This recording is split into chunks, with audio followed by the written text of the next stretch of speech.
Welcome to Braves Country Radio. We are excited to bring you a brand new season, your home for the classic call of radio baseball.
Please verify signal clarity.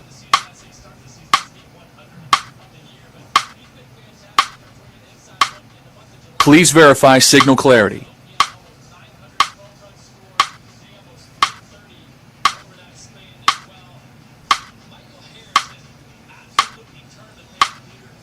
Please verify signal clarity.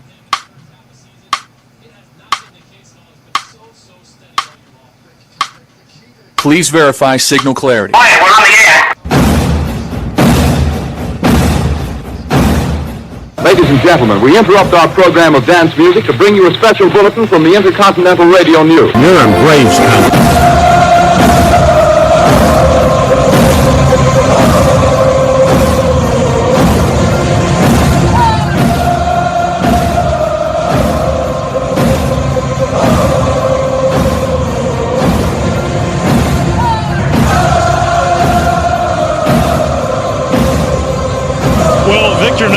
Not only did you get your first save, you get your first Gatorade shower there. Iggy tried to get you. You dodged it pretty well, huh? Yeah, I had to try to get out of the way. My glove was in danger, so, I got to keep her safe. But, yeah, that was a close one. So, in all seriousness, this is the first save you've recorded since you were in the Cape Cod League with the Chatham A's. What were the emotions when you realized you were going to get that opportunity in the ninth? First of all, I want to thank God.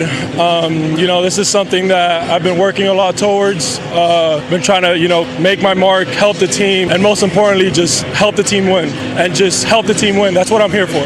Can you describe your four-seam fastball tonight, too? I mean, that thing was jumping. You don't normally rely on that pitch as much. Hey, I didn't used to throw a four-seam.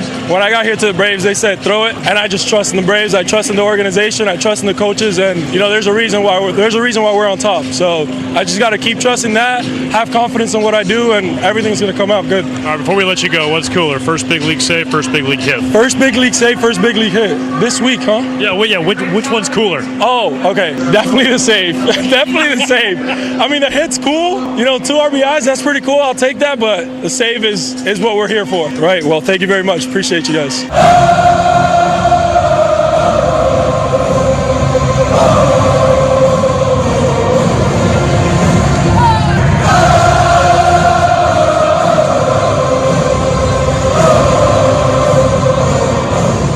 Good.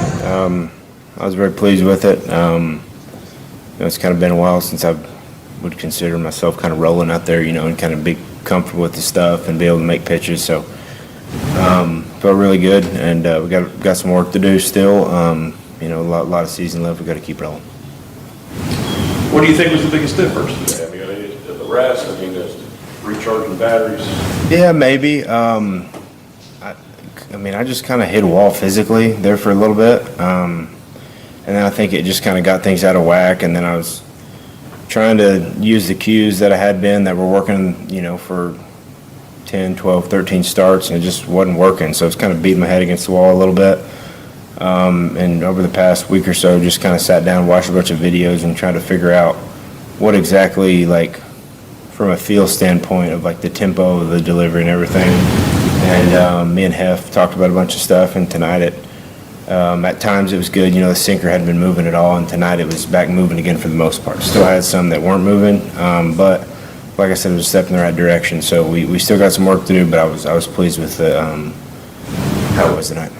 With how taxed the bullpen has been over the past 2 days, obviously, there was an extra need to go deeper into the game. Knowing that coming into it, how does that kind of probably head into your start for preparation?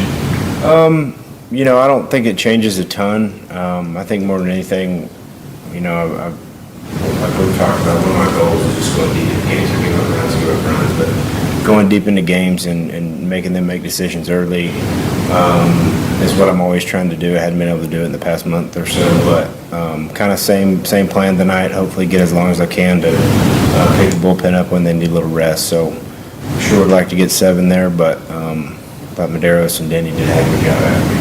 Yeah, on that point, how nice was it to see, Medeiros and settled in nicely outside of what he did recently, but just today going out there and having a big game for you guys? Yeah, to not have to use Iggy or TK, it's huge. Get the first game, win the series.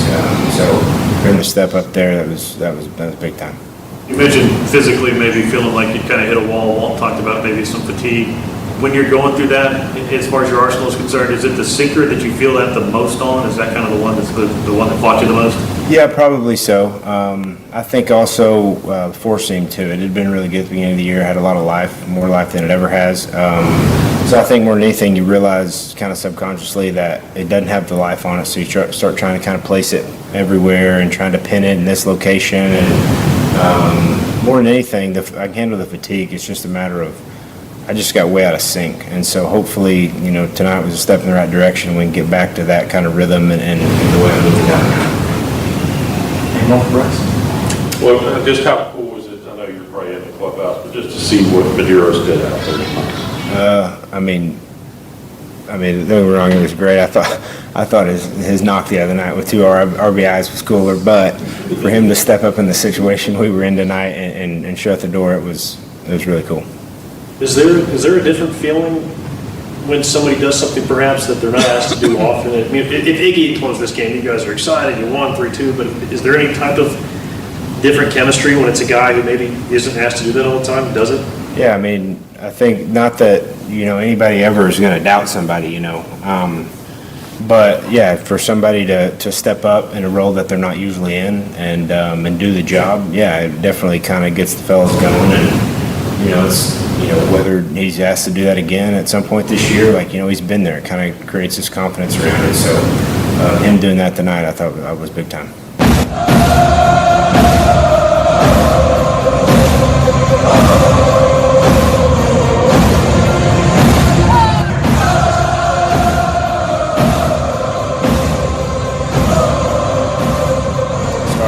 Bryce. Great job. Really good to see him throw the ball like that. His pitches were just finishing better than they have been. They were just finishing better. The movement was later. That was good to see. And I think it's his second start in 23 days, so the fact that he went out in the seventh was great too, because obviously our pen was, half our pen was down tonight. And that's some great performances, Medeiros in particular. I had no idea what we were going to do at the end of the game there with a lead. I really didn't. But once Medeiros, he went out for the eighth, and I think he had a 5 or 6 pitch eighth inning. At that point, I'm sending him back out for the ninth, and that was against the 1, 2, 3 of their order. He had that quick inning, so he was looking good. So just decided to keep him going, and he did a great job. I mean, he's really made an impression since he's been here. It's a big arm, and there's some movement, and he's got the cutter that's effective against lefties too. So it's a nice find there, and he did a great job for us. We hit a couple homers, only scored 3, but we pitched well, and we get a nice win. For Bryce, you think it might have just been a little bit of fatigue that he kind of got out of whack? I think so. I think there was some fatigue there, and I don't think he was ever in any pain. Just some guys get the dead arm, talk about getting dead arm and stuff. I don't know if that's what it was. I've heard pitchers talk about that when they get dead arm. The ball's just not coming out, and I felt like it was something like that. But it was good to see tonight. Like I said, everything was just crispier. How about, when a guy is as good as he was for 18 and 21 starts, that almost leans to say that's more of who he is than that. I agree, and that's what I said before the game. It's it wasn't a glimpse of success. It went all the way back to the last 5 weeks of 25 and carried it all the way through the first couple months here. That's quite a run. So it's great to see him throw the ball like he did tonight, and that's gonna be great for us. If Bryce is who he has been, that's a big shot in the arm for us. Who was available when Medeiros didn't get into the ninth inning? The only guys available were Richie, Kinley, and Eliezer Hernandez. Yeah. How much fun was it to see Medeiros not only get through there, but that Yeah, I agree. He's a high energy guy, man. He's brought that. He's brought that to the team, to the bullpen.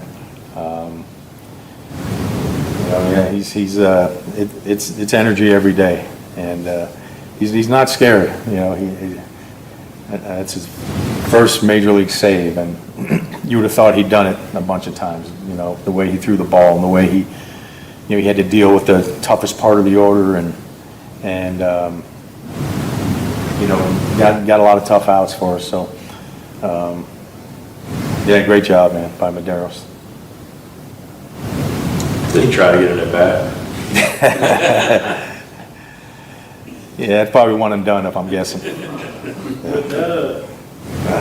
Before the game, you talked about how guys kind of feel more secure in the big leagues when they contribute to a win and they kind of have a few moments. I'm assuming that would go in the bucket. Yeah, look, and he's throwing the ball well for us, but that's a different animal. What he did tonight in a one-run game, to go, what was it, 2 1/3, I think, in a one-run game. That's big time stuff right there. So, yeah, that's that'll make him feel good, I'm sure. Yeah, he gave a lot of credit to the organization for telling the pros force him more. Would you have a player embrace that advice and have the success he had tonight with it? Is that galvanized not just the locker room, but the organization as a whole? Yeah, I think it happens, right? You see with players, people talk about change of scenery and that thing. Sometimes you just hear a voice that clicks with you, whether it's here or somewhere else. And I have all trust in the world in our pitching guys; they're great. But you see that happen in this game, where it might be a different voice or a different piece of advice, and it clicks with a guy and he takes off. So,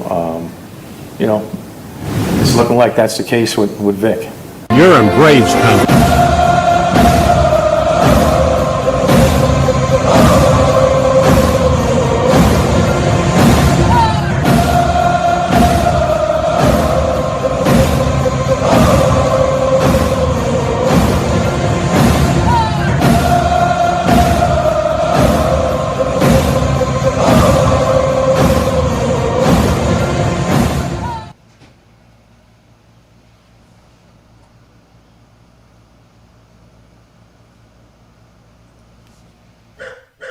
I state your name. I state your name. Do hereby pledge allegiance to the armchair. With liberty for all. You're in Braves country.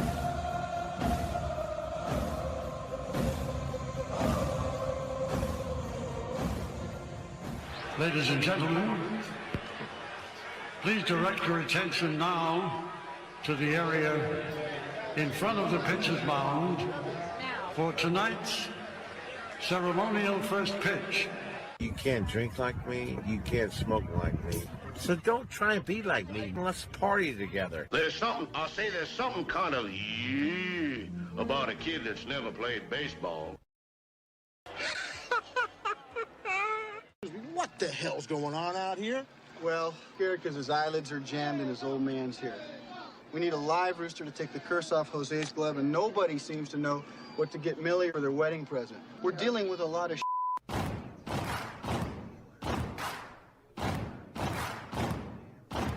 Baseball is a beautiful thing. It's more beautiful in an old park. It's asymmetrical and quirky. But even in a dome with artificial turf, it's beautiful. The way the field fans out, the choreography of the sport, the pace and rhythm of it. The fact that that pace and rhythm allows for conversation and reflection and opinion and comparison. In right field, the crowd is tormenting Strawberries, singing Darryl, Darryl. Little roller up along first, behind the man. It gets through Buckner. Here comes Knight, and the Mets win. And there's a fly ball deep to left. It's on its way. There it goes. And the Yankees are going to the World Series. Aaron Boone. Ground ball stabbed by Folk. He has it. He underhands to first for the first time in 86 years. The Red Sox have won baseball world championship. Can you believe it? It's a pastime, something you do. It's entertainment, something you watch. And it's a shared experience, something you talk about and read about. But you can apply those same three criteria to other things. What makes baseball special is that it's the best game that's ever been devised. Smith corks one into right down the line. It may go. Go crazy, folks. Go crazy. Sure as God made green apples, someday the Chicago Cubs are going to be in the World Series. A little bouncer slowly toward Bryant. He will glove it in front of Rizzo. It's in time. And the Chicago Cubs win the World Series. Cubs win. What a lucky break. The good Lord wants the Cubs to win. How can you not be romantic about baseball? If baseball is about caring, about loyalty and rivalry, Braves fans are on their feet hoping for some kind of a bleeder or a seeing-eye single. Here's the 1-2 pitch.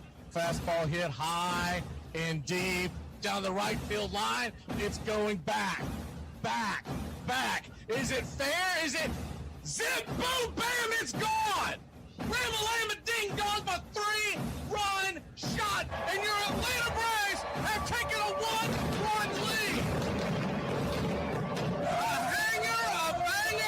She's gone, baby! There's a very peaceful thing. It was created and played in pastures and meadows. There's grass, there's outdoors, there's everything that people thought was American and feel about America you get in a ballpark. And it's the wonder of walking through that dark tunnel and seeing a huge open space where men play the little boy's game.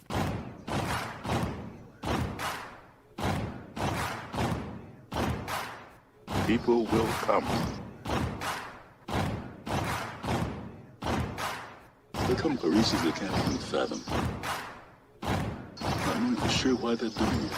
They'll arrive at your door, as innocent as children, longing for the past. Sit in shirt sleeves, perfect afternoon. They have reserved seats somewhere along one of the baselines. Back when they were children, cheered their heroes. It'll be as if they'd dipped themselves in magic waters. The memories will be so thick, they'll have to brush them away from their faces. People will come. The one constant through all the years has been baseball. America has rolled by like an army of steamrollers, been erased like a blackboard, rebuilt and erased again. Baseball to mark the time. This field, this game, it's a part of our past. It reminds us of all that once was good, and it could be again. Oh, people will come. People will most definitely come.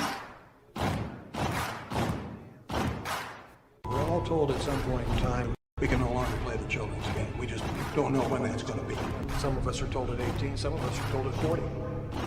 But we're all told.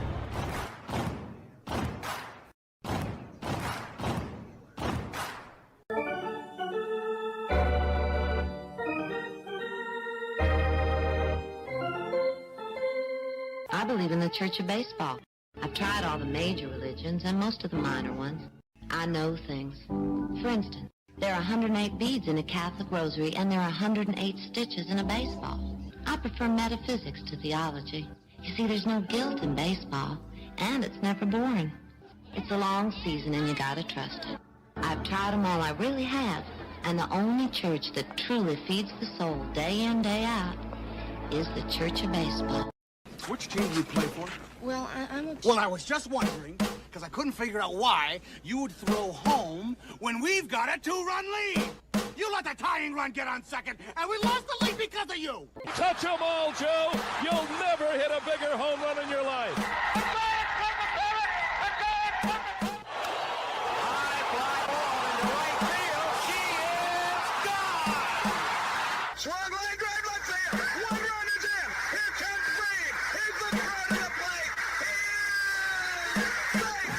You're in Braves country.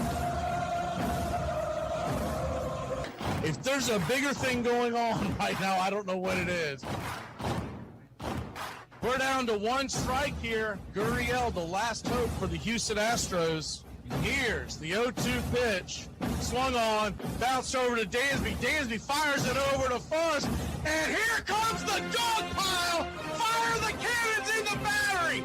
Do the chop. All throughout Braves country, pop that top! Your Atlanta Braves have won it all! Here's a list of the players we'll be inviting to camp. I never heard of half of these guys, and the ones I do know are way past their prime. Most of these guys never had a prime. This guy here is dead. Cross him off, then. The local press seems to think we'd save everyone a lot of time and trouble if we just went out and shot ourselves. We got uniforms and everything. You know, you might think about taking Jesus Christ as your savior instead of fooling around with all this stuff. I like him very much. He no help with curveball. You trying to say Jesus Christ can't hit a curveball?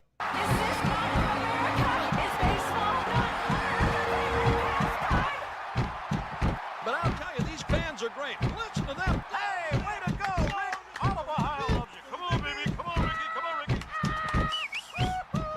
The game doesn't stink. It's a great game. If you build it, he will come.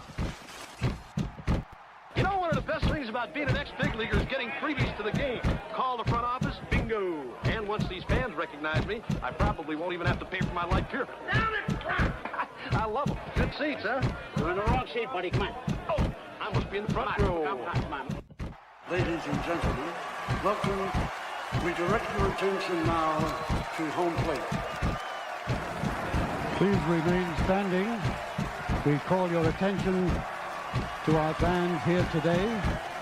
They will be jointly directed. And now, another fixture. Our national anthem.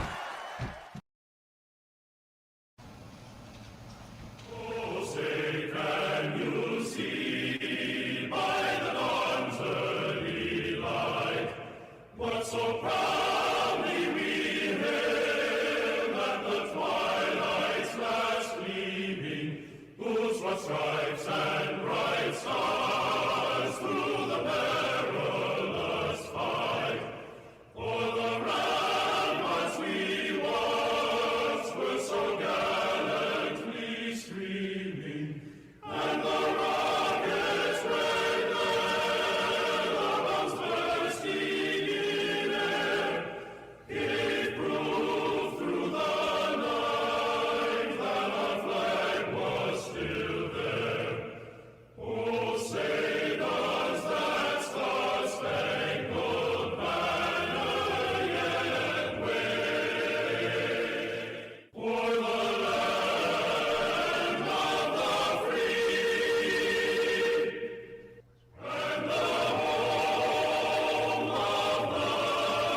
At this time, ladies and gentlemen, we'd like to introduce today's teams as participants in this historic game. Play ball! Good seats, hey, buddy. He missed the tag. He missed the tag. He missed the tag.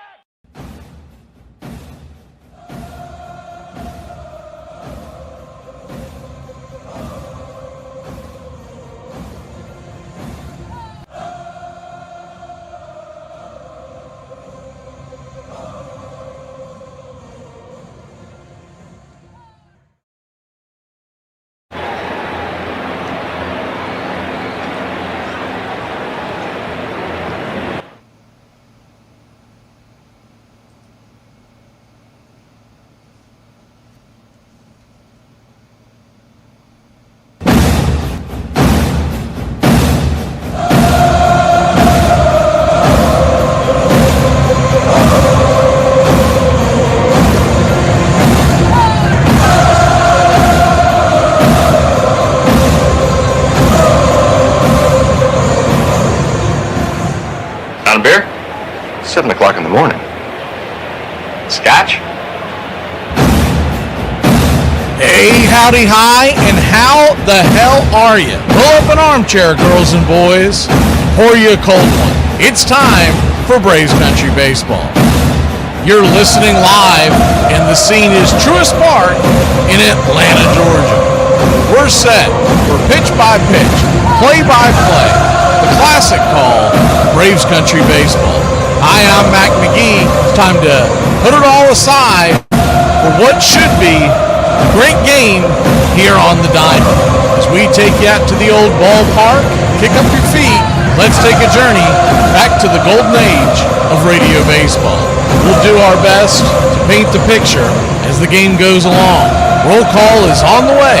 It's time to join the country club, join in the fun. It's time to chop along. Go ahead and put your game face on. Here are the starting lineups for today's action.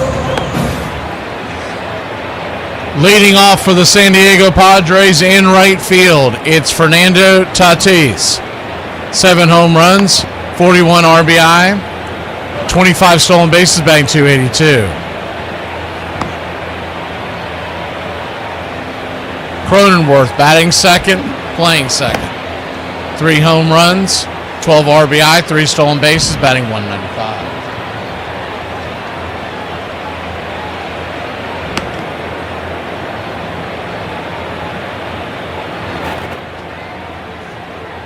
Batting third, playing third, Manny Machado. 20 home runs, 57 RBI, 2 stolen bases, batting .201. Ty France batting cleanup, playing first, 15 home runs, a .279 average. Jackson Merrill is in center field and batting fifth, 12 home runs, a 42 RBIs, .219 on the year. Luis Campusano behind the plate, 4 home runs, 12 RBI, .297 on the season. Gavin Sheets is in left and batting seventh, 14 home runs, .216 average. Xander Bogaerts batting eighth, playing short, 9 home runs, a .220 average. Rengifo's the designated hitter with the .220 average and 19 RBI. On the mound for the San Diego Padres, it's Walker Buehler. He'll be going head-to-head with Ronaldo Lopez. Backing up Raylo in the bottom of the first inning. Leading off behind the plate, Drake Baldwin. Followed by Ozzie Albies batting second, playing second. Matt Olson batting third, playing first. Austin Riley batting cleanup and at third base. Michael Harris II will be patrolling center field for your Atlanta Braves and batting fifth. Dubon is batting sixth and in left. Yaz, the DH, is batting seventh. Brewer Hicklin is in right. And Jarvis is at short, calling balls and strikes. Home plate umpire, Emil Jimenez. Your first base umpire, Gabe Morales. Second base will be manned by Doug Eddings. And down the third base line, it's Mike McClinsky. Game time temperatures here at Truist Park in Atlanta, Georgia. 87 degrees with the wind blowing in at about 10 miles an hour. Your Atlanta Braves are minus 140 on the money line. San Diego plus 120. The over-under is 9. our pick to click today, with Walker Buehler on the mound. Looking at the numbers right here, a name you might want to go with is Michael Harris. He's 3 for 5 with an RBI, but we'll go with the Drake. He's only seen Buehler 3 times, 1 for 3, but his bat has been red hot. We'll take your Atlanta Braves to put a lot of runs on the board today and win this one 7-2.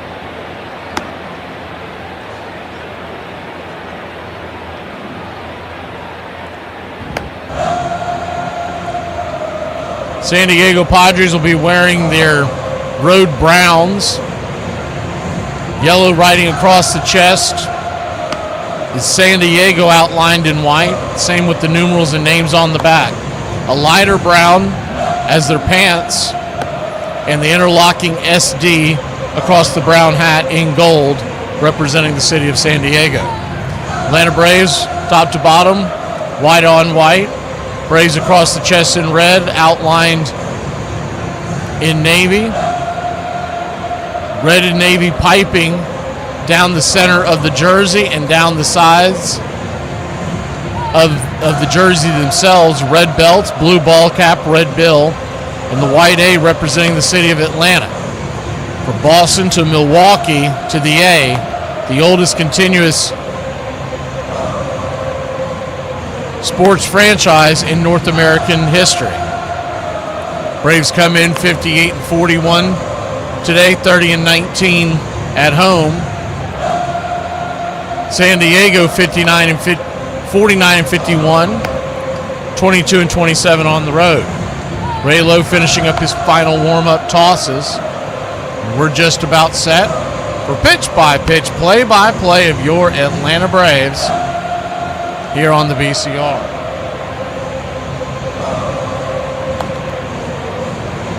As soon as they bring the 3D to us, we will bring it to you. I'll try to fire it up now, see if sometimes we get the false start on there. And no, it looks like that we are good to go. Fernando Tatis coming to the plate. It'll be a righty-righty matchup to start off the action.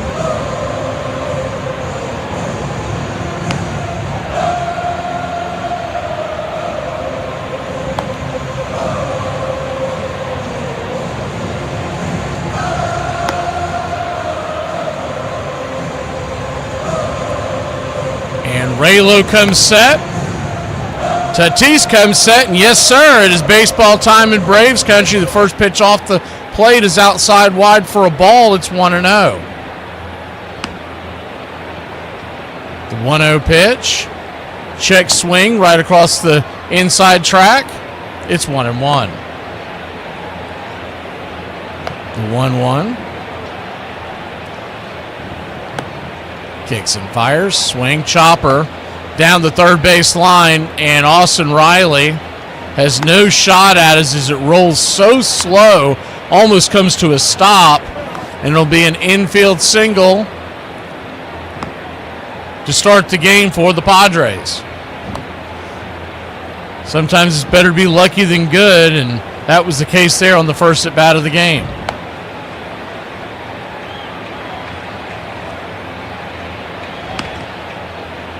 So 1 on, nobody out. Infield playing back into the right with the left-hander Cronenworth coming to the plate. What you'll get from Raylo today is the first pitch on the way. Tries to drop down and bump, four-seamer misses. It's 1-0.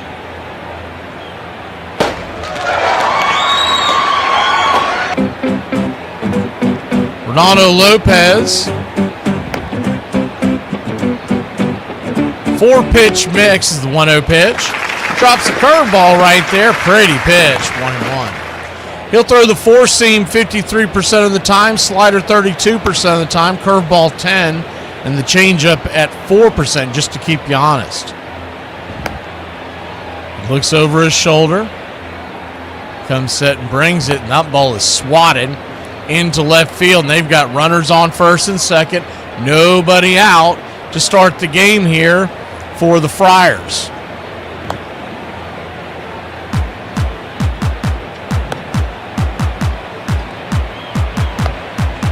Appreciate the channel support there, Uncle Charlie.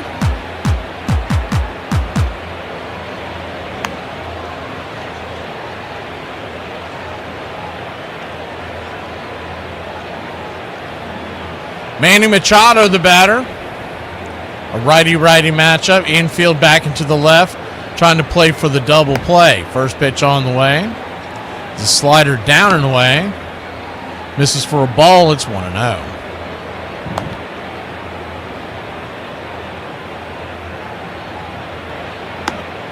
The 1-0.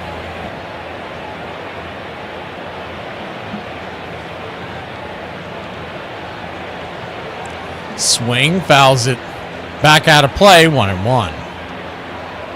So a 1-1 count.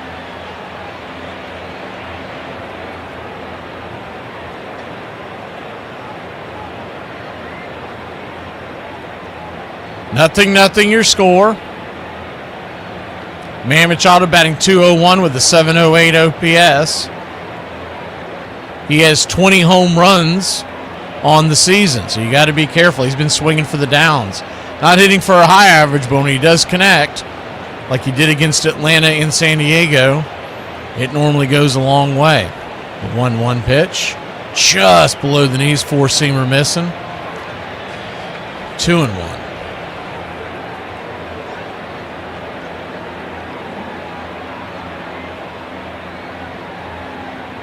The 2-1.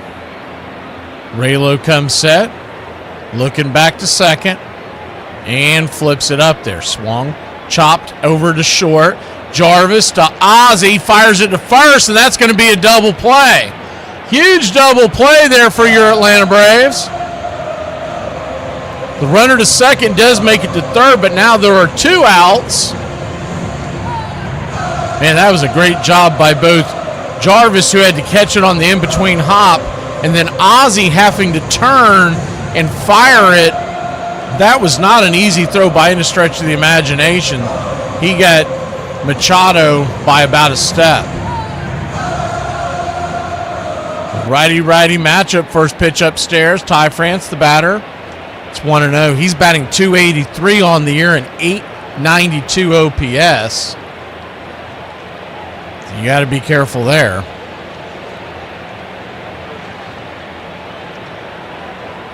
The 1-0. Swing, and that ball smoked into center, and that's going to get the Padres on the board to start the game once again. So 1-0 your score, San Diego.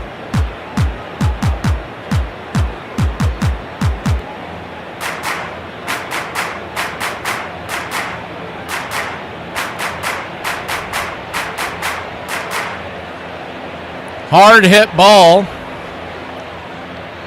Right back through the infield, and San Diego leads it 1-0. Righty-lefty Jackson Merrill, the batter. He takes a big hack at the bender on the outer edge. It's 0-1.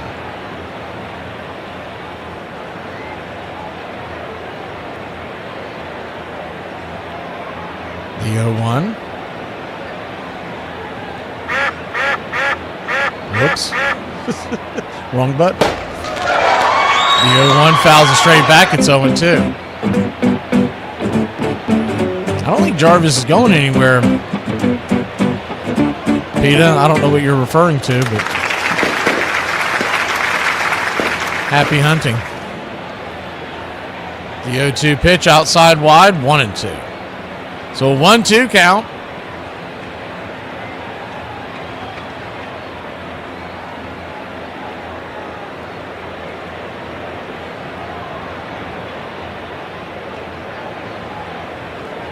Turns and kicks, swings, slices it.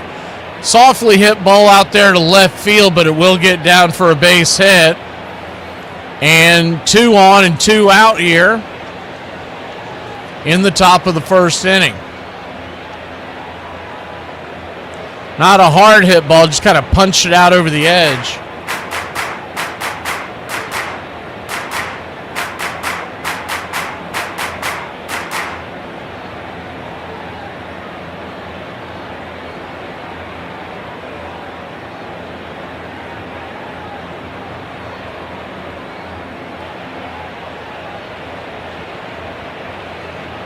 Righty-righty matchup.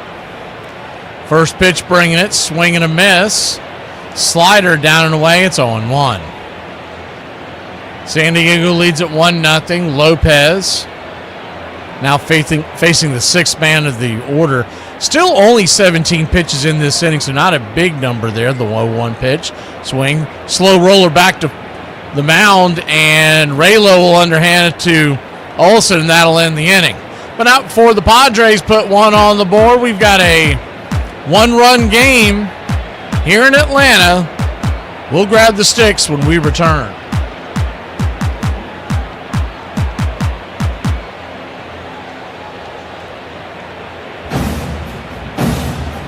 Get this bus moving. Stop. Come back. Too late. Roll call! Yeah!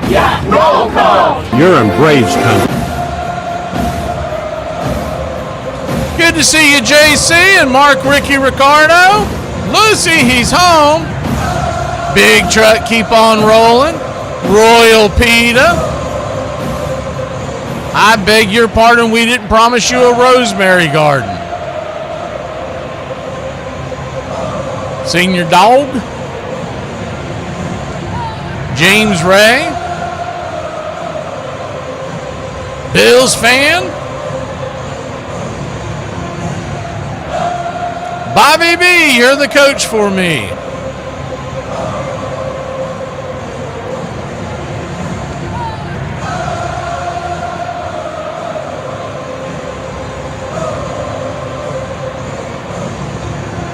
Hashman 9981, good to see you.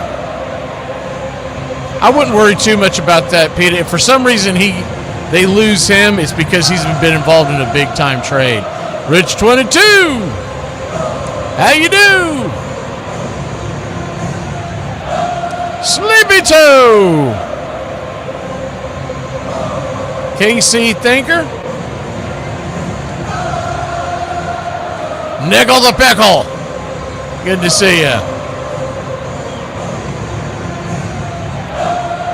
Michael, David Flowers, good to see everybody in the chat.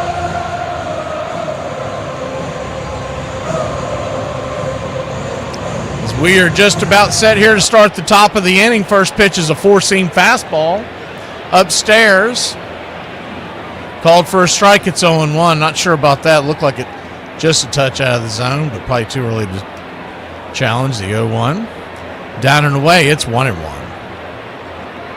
You know, that pitch, it was borderline, and the last thing you want to do is lose a challenge on the very first pitch of the game. So I think it was probably a ball, but it's good he didn't challenge the 1-1 pitch. High and out of the zone. Ball 2-1. So a 2-1 count. Walker Buehler going back to work. The 2-1 pitch. Right there on the outer edge. Misses. Ball 3-1. San Diego 1, Braves nothing. Just getting going here in the bottom of the first inning. The 3-1 pitch. Turns and brings it. Swing! That ball's hammered down the first base line, but foul. It's 1-2. And that ball will roll quite a way. The bat boy had to give it a chase. So it'll take a second for them to corral that ball and get him off the field. That happens quite a bit to that guy down there. They might need to get someone with a little quicker reflexes. You got to admire the hustle, though. The payoff pitch, upstairs, misses high, ball 4. That was another borderline pitch. This time it went in our direction. So we'll just call that good old-fashioned even Steven, and the Braves are on, one on, nobody out.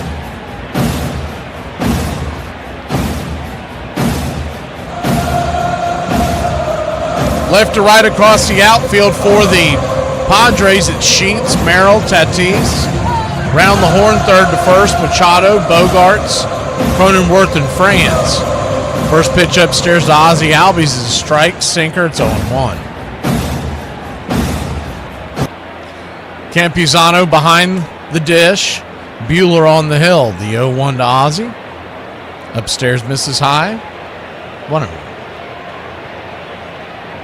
1-1 count.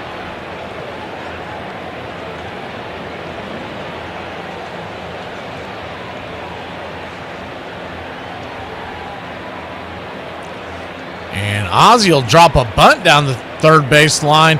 Good idea. There was nobody down there. They're playing him on a hard pull. But instead, it'll roll foul. But you like the idea there. Trying to catch the defense off balance. 1-2 to Ozzie, so that'll put with 2 strikes will put the bunt idea to bed.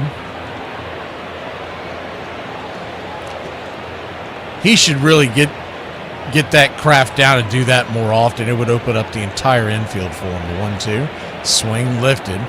Lazy pop fly to center field. Coming over making the easy catch is Jackson Merrill.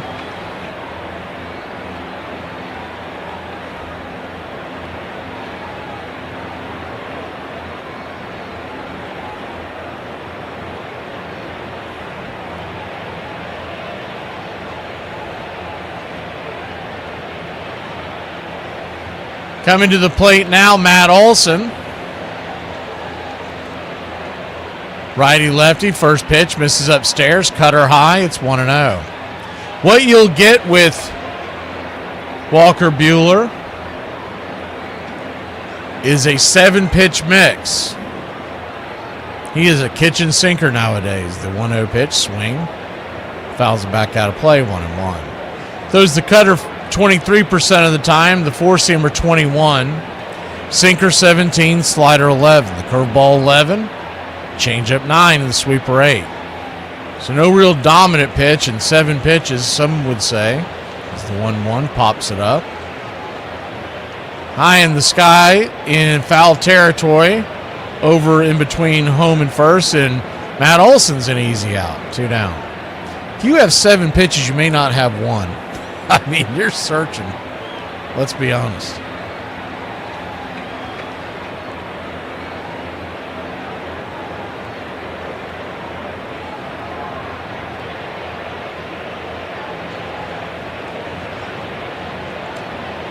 Austin Riley, the batter. Righty-righty, first pitch, cutter off the edge. It's 1-0. They've moved Austin Riley back up in the order to the 4 spot, even with a right-hander on the hill, so they believe that he has turned a corner. Hopefully, he has. The 1-0. Swing, hard hit ball, but right at the shortstop. It's going to be a ground out, 6-4, and that'll end the inning, but that ball was absolutely hammered. We'll be back in a flash. Second inning we go. Atlanta Braves trail 1-0. What's for dinner?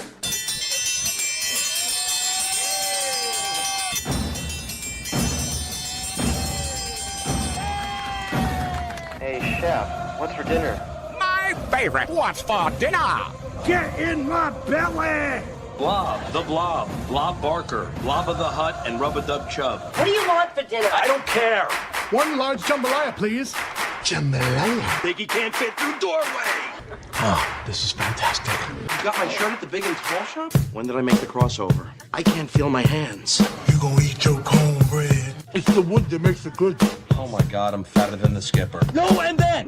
And then! No and then! And then! No and then! And then! No and then! And then! I refuse to play your Chinese food mind games. You sure you know what you're doing? Yeah, Chinese food seems kind of complicated. Well, maybe for a less experienced chef. That ketchup? It's just a base. You don't understand cooking. Hey, you know what? I just figured out what I want for dinner. A nice hot bowl of shredded stew. Gazpacho, por favor. Por favor? I'm part Spanish. Adios, muchacho. Maybe you're getting cheese ball syndrome. I love broccoli. It's good for you. Then maybe you'd like to have a piece. Vile weed! Hurry up and munch those fries. We've got to get back to work soon. 1 large crab bisque to go. You want bread? You're pushing your luck, little man.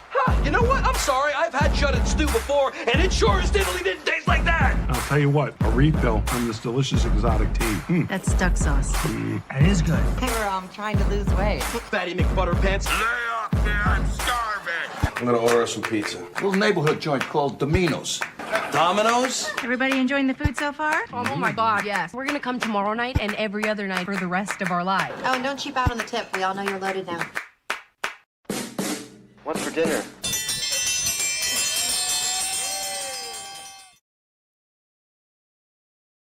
Welcome back. Top of the second inning, and your Atlanta Braves trail 1-0. First pitch from Ronaldo Lopez is a slow drop curve there. For a strike, it's 0-1.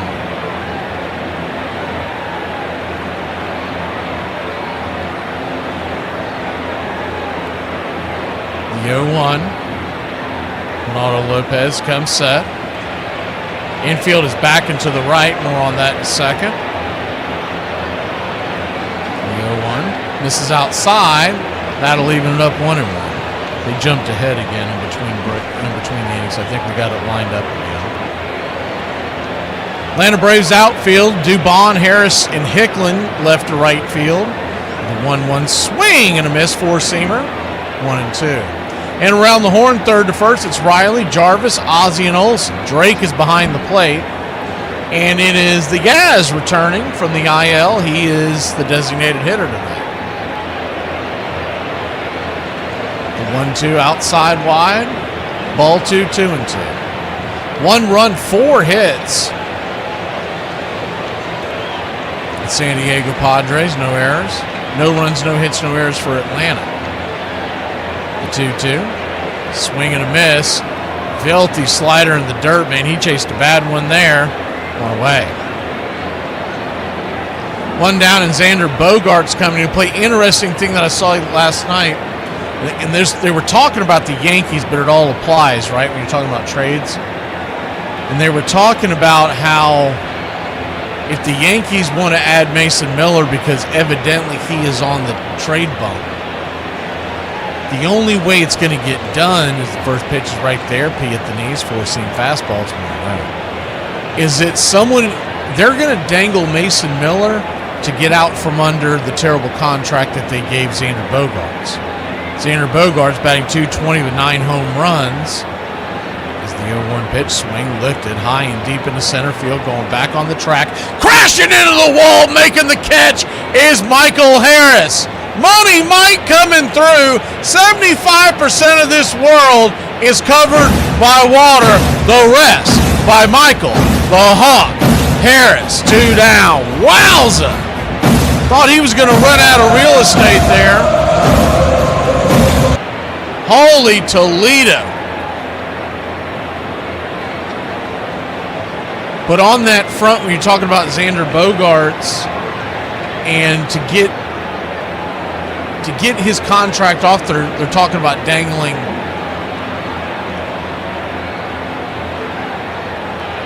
Mason Miller out there. As the first pitch is right there. Misses for a ball, it's 1-0. So what his contract looks like, if you're wondering, he will not be out of his contract till 2033. 1-0. Misses outside, ball 2-2.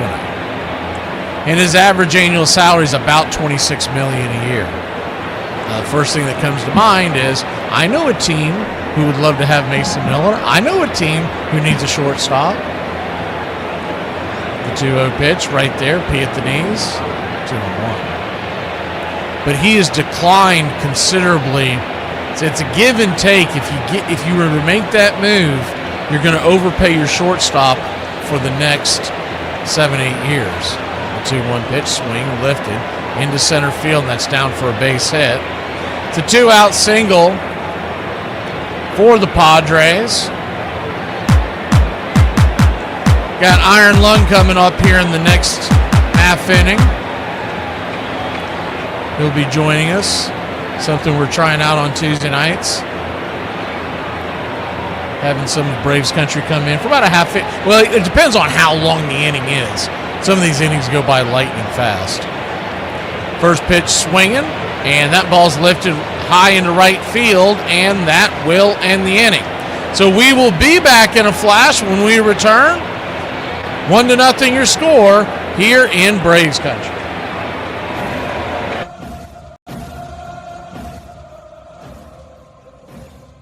On this date in 1892, in a matchup of 300-game winners at the Philadelphia baseball grounds, Phillies submariner Tim Keefe sinks Jim Pud Galvin and the Browns 2-0. The next time two National Leaguers with 300 or more victories will face off will occur in 2005 when Greg Maddux of the Cubs beats the Astros' Roger Clemens at Minute Maid Park 3-2. On this date in 1947, Frankie Frisch, who batted .316, becomes the first switch hitter inducted into the Baseball Hall of Fame. Carl Hubble, Mickey Cochran, Lefty Grove all join Frankie as the newest members enshrined in Cooperstown. And on this date, 1953, less than a month after signing with the Milwaukee Braves, 17-year-old Joey J makes his major league debut. The Middletown High School pitcher throws 2 scoreless innings in relief, giving up 2 hits in Milwaukee's 10-0 loss to the Phillies at Connie Mack Stadium. And that's your Braves Country Radio on this date in baseball history. Find us on YouTube and Facebook today.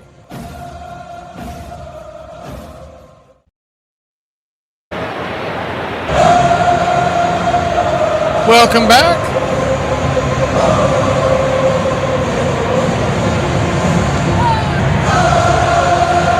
And welcoming in, we should have Iron Lung. Iron, are you there? Steve-O. Yo, Mac. How are you, sir? What's going on, buddy? Not much, man. How you doing this afternoon? I guess it's good. Doing good. Hope Braves win. You haven't blacked out on us yet, have you? Not yet, but I'm almost there. Michael Harris II will be coming to the plate, and I am going to be doing this with everyone who joins us, calling him 3 strikes and you're out. So basically, it's going to be 3 questions I'm going to pose to you as we talk along here. But of course, anything's up for grabs. The first pitch chops it foul. Back behind the plate, it's 0-1. So if you got anything that you want to jump off first and talk about, feel free. Whether it's the trade deadline, things that might be going on. It looks like Hurston Waldrop's done as the 0-1. Misses high. Yeah, that's unfortunate. Yeah, it really is. And I'll tell you what, I don't think Strider's coming back either. So they're really behind the 8 ball. They're going to have to make some moves. The 1-1, high and inside, and it's ball 2-2. Just to start off, I just want to say Braves Country really appreciates what you do, man. Give us somewhere to hang out, goof around. Well, I appreciate that. I appreciate that. The 2-1. Fouls it down the line, 2-2. I try to do my best. Sometimes I make some mistakes, like yesterday with the licking of the balls. I don't know if you were here for that, the 2-2. Swing chopper down the first baseline, foul. I like the Braves' chances tonight, to be honest with you. I think they'll get to Walker Buehler and Ray Lowe. You can't score. Yeah, Ray Lowe, the good news is they had a chance to reset that entire bullpen last night with what Victor Medeiros did, which I don't think anybody saw that coming. I know I didn't. The 2-2 fouls away. I couldn't believe when they brought him back out there for the 9th. I was like, I like it because you're playing the hot hand, but please have a backup plan on the hoo-ha because that could have unraveled quickly. But, man, that kid, I like him. I hope he sticks around. I like his energy. You know what I mean? Yep. He was up there pumping his fists. The 2-2 to Harris. And grounds it towards the third base dugout. Yeah, they're saying, my guess is this weekend. They haven't given any new update per se, but my guess is this weekend because what I saw on Sunday night is the 2-2 to Harris, swing, rattles it back, foul, do it again. Is it Weiss was quoted as saying he wasn't sure if he would be back before Thursday's game, which is game 4 of this series, right? Yeah. So my guess is that's when he'll be traveling back. The 2-2 chops it foul again. Nothing else. Harris is making him work here. Got a question for you, sir, to start this off. How long you been a Braves fan, and what was your main reasoning? Like, what is it that made you a Braves fan from the jump? 2-2. Well, I had to be at least like 6-7 years old because it was like 89, 90, born in 83. So that's when I first started watching Braves on TBS. Now, back then, I could watch the Padres or the Braves, and I went the Braves route. Michael Harris grounds out to first on a 3-1, and Dubon coming to the plate. So you've been so essentially the Braves have been your team the whole 9 yards is because of TBS. Oh yeah, they've always been a Braves fan. Because you grew up in San Diego, right?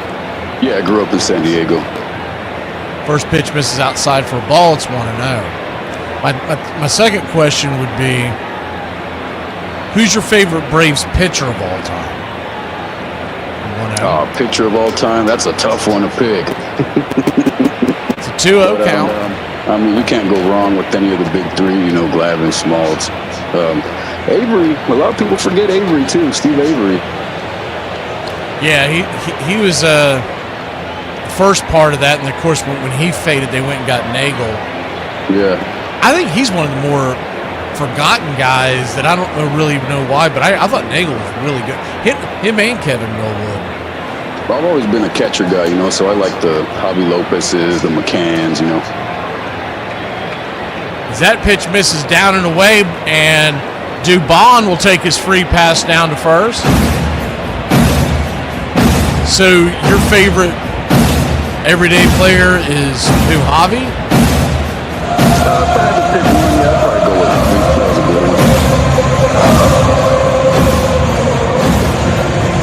People ask me that.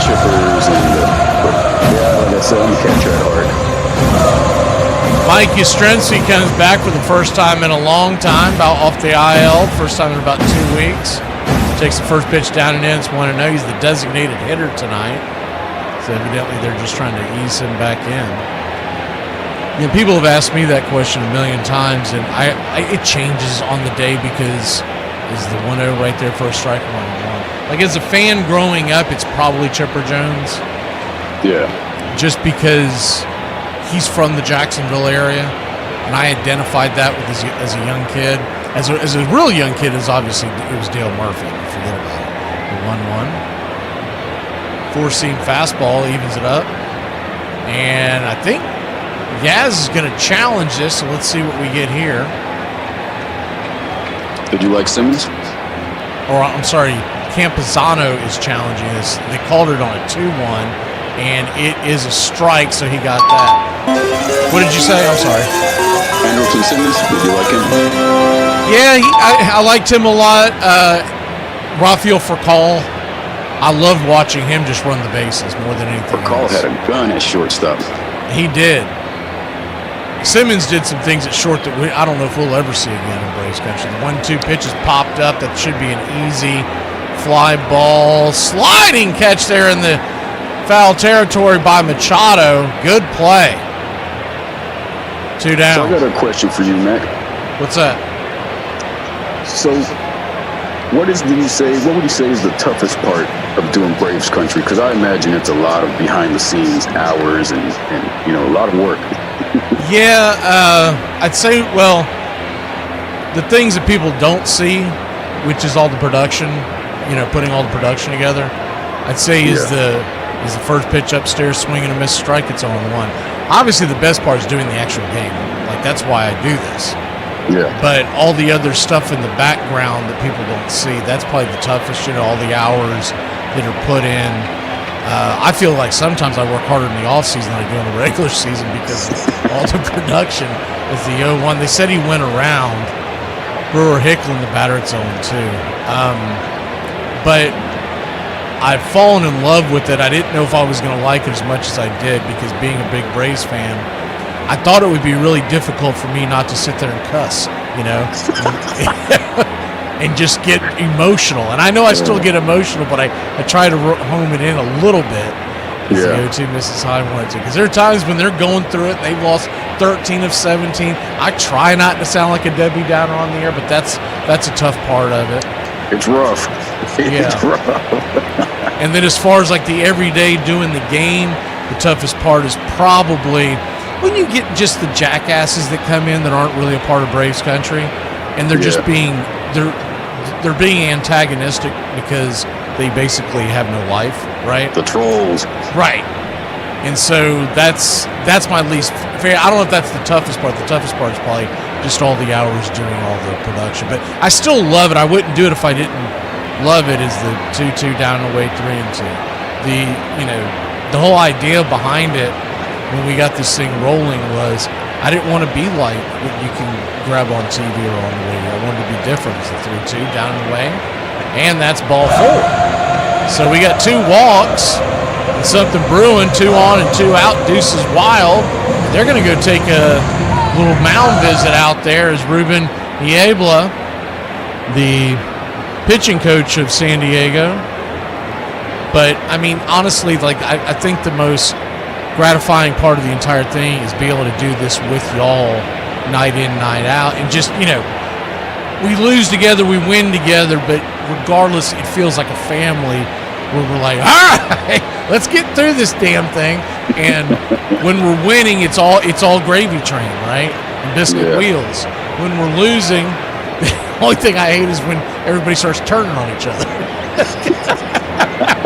But that's just human nature. And the way I look at it when it comes to family, and it has become a family, is you can say whatever you want to about your family, but don't let someone else come in and say something, right? That's right. So I look at all of y'all as family members, especially the ones that I've gotten to know much better over the years, the mods, but then also a lot of the folks that have just been tuning in for quite some time. Jim Jarvis is the batter, and he takes the first pitch swinging and slaps it. And that ball's going to get down where the green grass grows. That ball's going to get up against the wall. 1 run will score. Your Atlanta Braves tie it up 1-1. 2 runs will score. Your Atlanta Braves take a 1-run lead, and it is a 2 RBI triple. Simple physics. Calculate the velocity V in relation to the trajectory T, in which G, gravity, He's got remains a constant. It's not complicated. Well, I think a bunch of people that appreciate your work, bro. I appreciate that. My last question will be for you before we lose the inning. Do you have a favorite all-time baseball movie? One that, and it doesn't have to be what is considered the best. What is your favorite? Right? Well, just going on the era I grew up in, man, I got to go with Sandlot. I know that's the easy way out, but, man, I've seen that thing so many times. Yeah, as the 1-0 pitch misses high to Drake Baldwin as the lineup flips over, it's 2-0. My favorite is Field of Dreams, but I know that's not the best, right? I know it's corny, but there's a part of me that likes that part of it. There's the 2-0 misses high. Sweeper on the outer edge, 3-0. Now that you mentioned, I don't know if I've ran across too many baseball films that I don't like. As far as like what's probably the best one I've ever seen, it's probably 61. I mean, that was truly the great movie. It's the 3-1 fouled away, 3-1. And a movie that's really good, but it's just not one of my favorites, and it never will because it's so dark, is the what's the Black Sox scandal one with oh God, I can't think of the name of it. 3-1 pitch, this is high, and that'll walk batter down to first. So Drake Baldwin, his second walk of the ball game. Oh, what is it called? 8 men out. I'll have to check that out. It's the one that's got Cusack. John Cusack's in there. Cusack. Charlie Sheen. It's a great movie, but it's so dark, I don't like to watch it that much. All right. Ozzie Albies is your batter. First pitch misses high and out of the zone. Just want to know. And the sap in me, the sentimental sap, I'll always love for love of the game. Because it's really not about the baseball game at all, right? It's about his relationships with his friends and the girlfriend and all that. 1-0 misses high, 2-0. But it's why when people ask me why I won't watch Yellowstone, it's because I got about 4 episodes in, and they had Kevin Costner's being kind of a D word, right? And I'm like, he's always been like my favorite actor. I don't want to see him as a bad dude. 2-0 swing and a miss, 2-1. So in theory, I should love Yellowstone, but I'll never watch it because after getting about 3 or 4 episodes, I looked at my wife and I said, "You can have this. I don't like the fake voice, and I don't like him being a jerk." Yeah.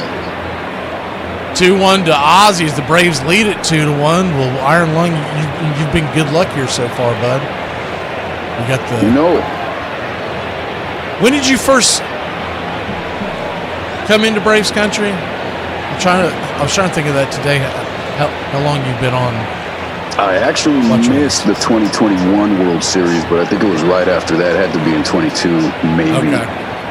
The 2-2 pitch, swing and a miss, strike three, and that'll end the inning. Well, you bring quite a bit to Braves country yourself, sir, and it's great hanging out with you. We're going to take a quick break, and when we come back, see if the Braves can add to the... Man, how about Jim Jarvis, baby? Jim Jarvis. Let's do it. He runs, boys. We're going to play this one for you. What a day. I use a drink. Nothing like a cold one after a long day, huh? So, how much do you drink? I'd say I'm good for about 10 or 12. 10 or 12 a week? That's not bad. About a week. You drink 10 or 12 beers a day? You counting beers too? How reckless of me. I made you all wet. Yes, but my martini's still dry. She turned out to be a part-time model and a full-time pickpocket. Oh, yeah. I've been known to drink a beer or two. But then again, I've been known to do a lot of things. You drinking anymore? Oh, me? No, I quit drinking, dude. You never gonna drink again? Nope. You wanna stop at the bar by the Chinese restaurant? Just get a quick shot, me and you, and then we'll go? Yeah, the bar they got in the back. The Chinese bar?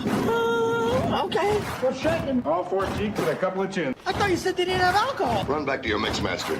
Cook up a few more of these. Cigarette? No, I never touch them. Yeah.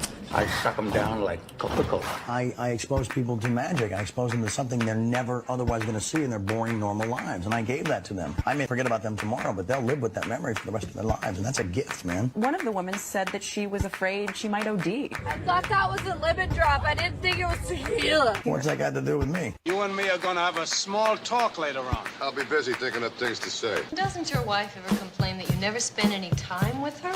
Would you? Could you keep it down to a low roar? Some of us have to work. Put that money down, pal. Yeah, I'll be ready. There goes the 2 weeks at camp. I promised the kids this summer. My birthday, give me a beer, stick a candle in it, and I'll blow out my liver. Here's to feeling good all the time. Perfect. Cheers. Cheers. This crowd's back into it now.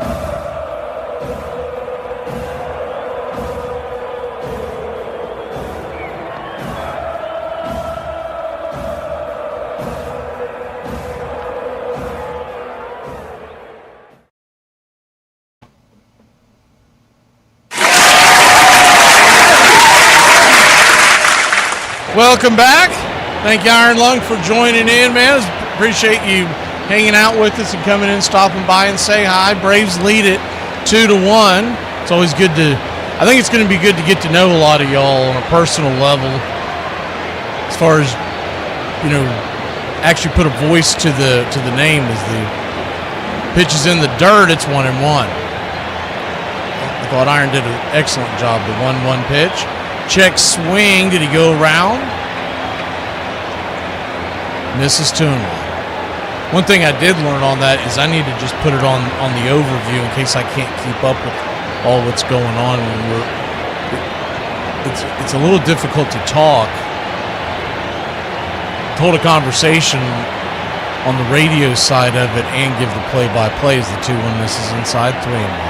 Braves lead it 2-1, but Raylo's in danger of walking the leadoff man. That's not what you want when you first grab the lead back. The 3-1 pitch. Outside wide, ball 4. So he heads down to first, and the tying run immediately put on as a free pass.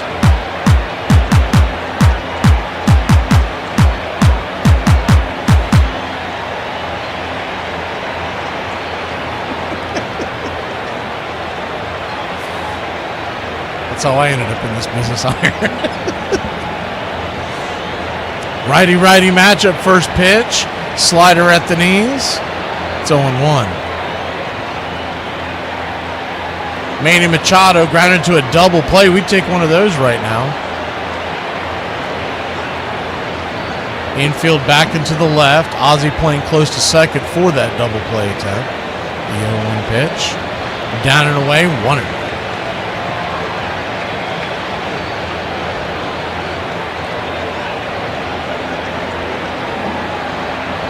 1-1 count.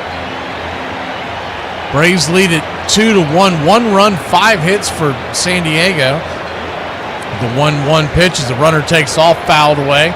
Cronenworth had a huge jump over there. Remember, Raylo They steal on him a lot, mainly because he's got a slow delivery, and he doesn't have a particularly quick move over to first. It's a dangerous combination. Looks like the Phillies and Dodgers are actually going to get underway. They've been in a long rain delay. I didn't think they were going to play tonight. But it looks like they are going to get it started up.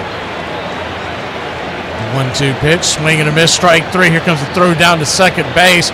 And Ozzie Albies applies the tag. Cook him and book him, Dano. 2 away. They're going to take a look at this and see if they want to challenge. It doesn't look like they do. Smoke him if you got him. He got him. They're showing the replay right now. Wasn't a great throw. Honestly, it was on the wrong side of the bag, but Ozzie did a great job of positioning himself, and then the perfect swipe tag got him on the upper calf before he could touch the base. So right-handed batter Ty France to the plate, 2 down. Man, when he first took off, I thought that bag was stolen for sure.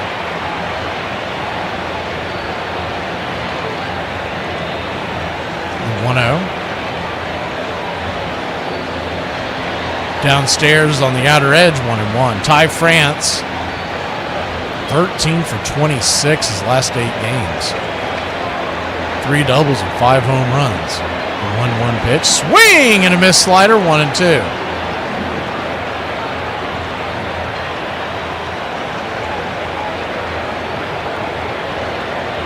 One-two count. Brings it. Swing and a miss, strike three. Big strike out there by Raylo, and he is looking pretty good tonight. We'll go to the bottom of the 3rd inning.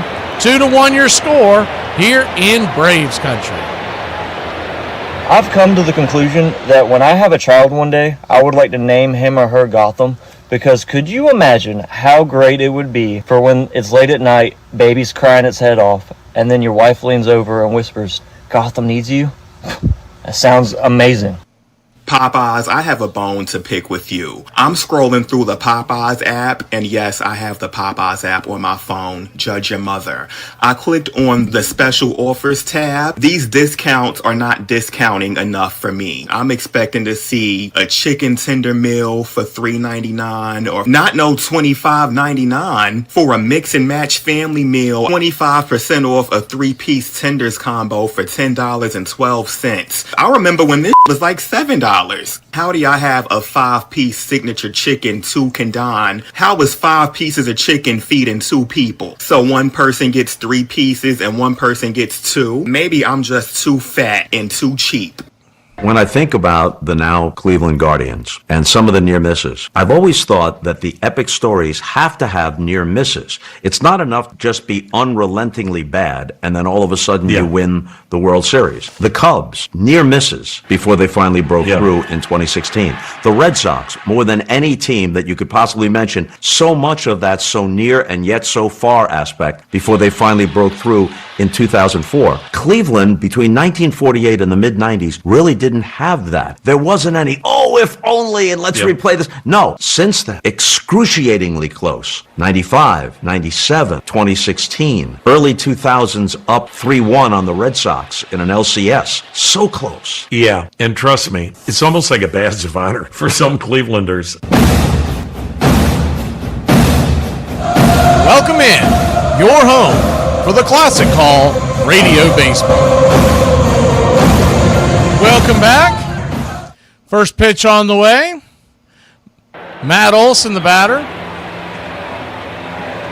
It's 0-1, the 0-1 pitch, swing.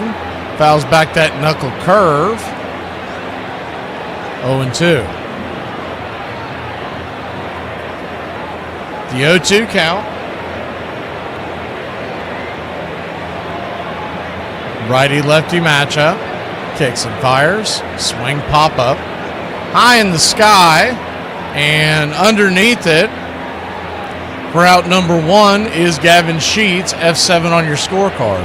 We've been holding off on announcing who we're going to do. We're doing a doubleheader tomorrow. But what I was looking at was, well, if the Phillies and Dodgers get rained out and they play a doubleheader tomorrow, I want to get the early game, but it doesn't look like that's going to happen. So assuming this game doesn't get delayed into tomorrow, as the first pitch is a sinker right there. Austin Riley, it's 0-1.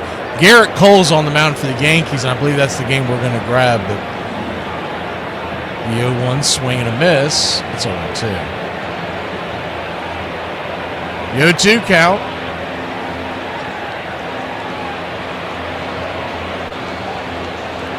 Have to see. I know that there were some other doubleheaders because huge, for those of y'all who have been paying attention to the Northeast, nasty, filthy weather coming through the Northeast this evening is the 0-2. Missed on the outside. He wants to challenge it. He's going to lose that one. That thing was well off. I'll wait till they make it 100% legal, but there's no way that was a strike. Wrong, wrong, wrong, wrong, wrong, wrong, wrong, wrong. You're wrong. So the Padres lose the challenge there. The 1-2 pitch, swing and a miss, blew a slider about letter high. And there's 2 down. Michael Harris will be your batter. But looking at tomorrow's games, we'll make the official decision tonight, but it'll come on somewhere in the 1 o'clock hours. The pitch to Michael Harris is dribbled over towards second. Just got past Bueller, and the second baseman, Cronenworth, will flip it to first, 4-3. So a very quick inning there on the Braves end. We'll be back in a flash. Top of the 4th we go.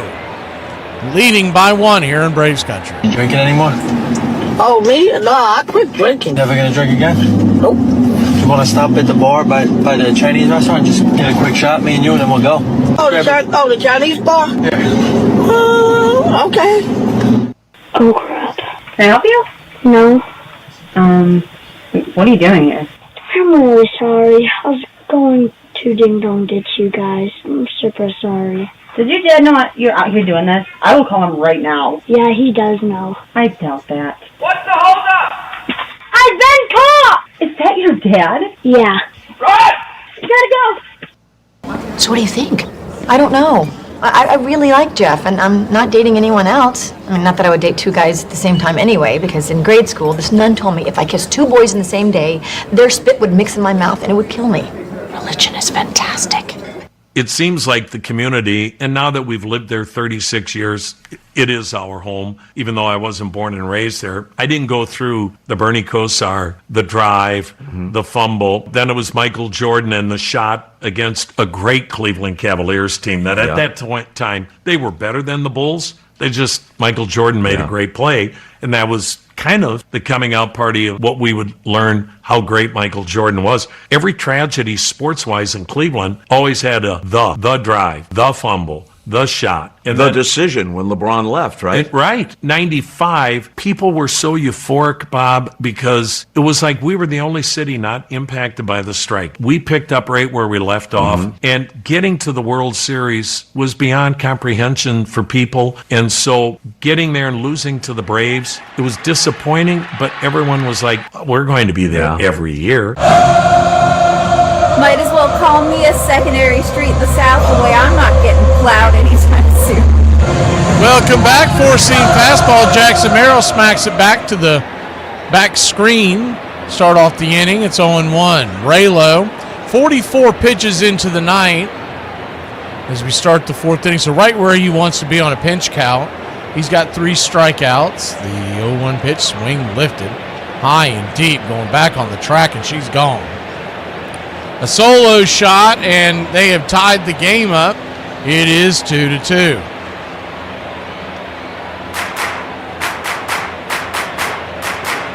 Jackson Merrill, 13th home run of the year, 405 feet over the right field wall, 99 miles an hour off the bat. That was just a good old-fashioned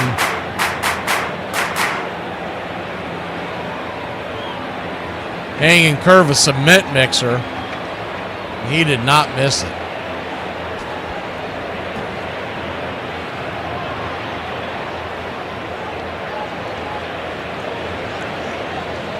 First pitch to Campisano is right there for a strike. It's 0-1. We are headed to Cooperstown. I know Chop Shop's going. Anybody else wants to go, y'all let them know. But we're planning on hitting it sometime in November. I don't know if Chop's ever gotten back to me on the dates. The 0-2 to Campisano. I figure they might give us a discount because MLB will be locked out. 1-2 count.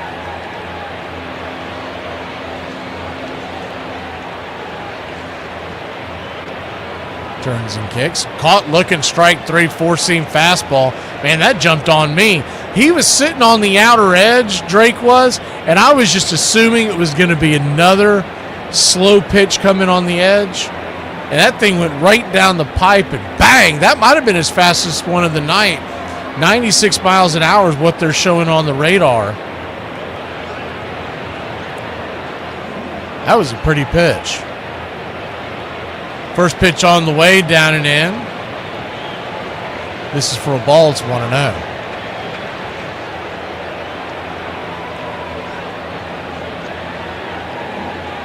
1-0.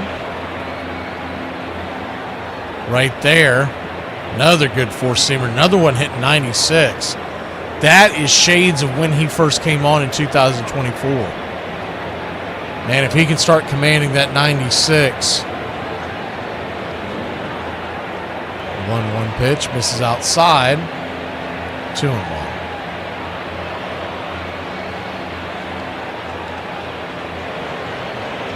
Remember in 24 when Raylo was on and he was doing his thing, he was every bit a number 2 man in our.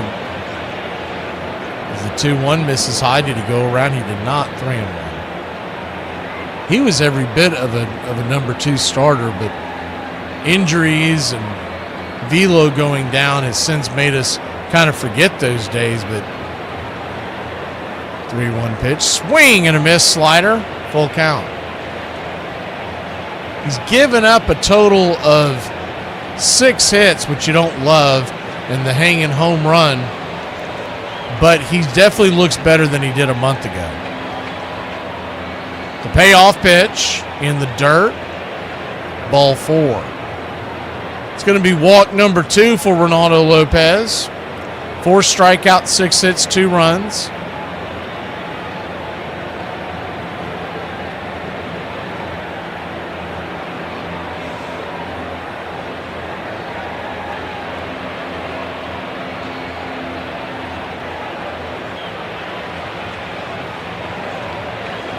Xander Bogaerts. First pitch, slider on the outer edge. Misses off the plate, it's 1-0.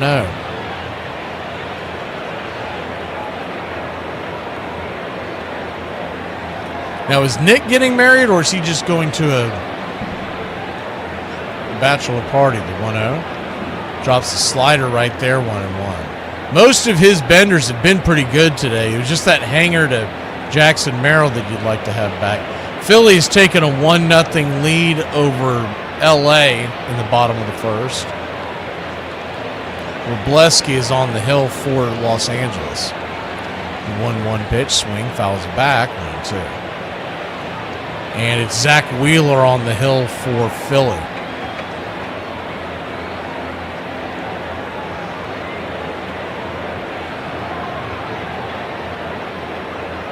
One-two count, infield back and to the left, double play depth, the pitch from Raylo. Trying to get a chase the slider down and away. Ball 2, 2-2.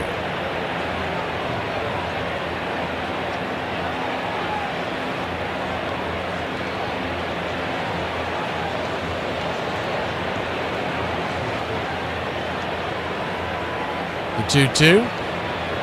Fouls it off, four-seam fastball. Came with that 96 again.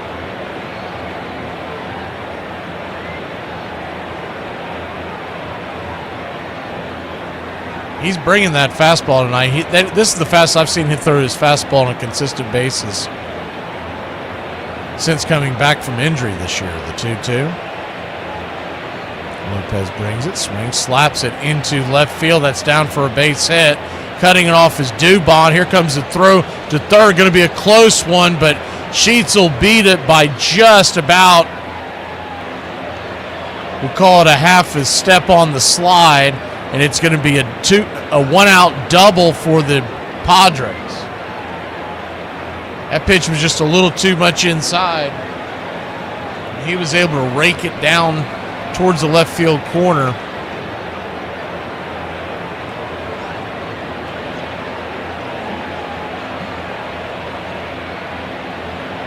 They have Dubon playing so deep out there in the outfield. You get the ball down, you'd be almost silly not to go first or third on him every time.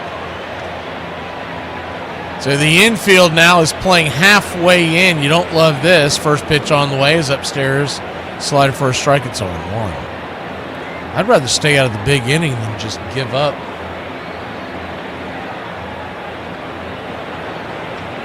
Two runs here.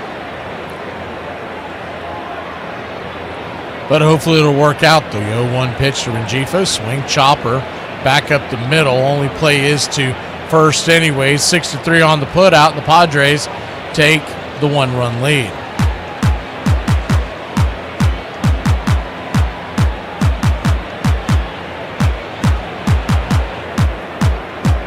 Tried to go with the bender on the outside, and if you had a runner at first, it would have been a perfect double play ball, but that was just begging to bring home the run. So runner at third and 2 outs. Arelo's got to try to stop the bleeding here. Fernando Tatis, top of the order. First pitch swinging, rifles the pitch down the right field line. That ball is smacked into the corner, and they have doubled their lead. It is 4-2.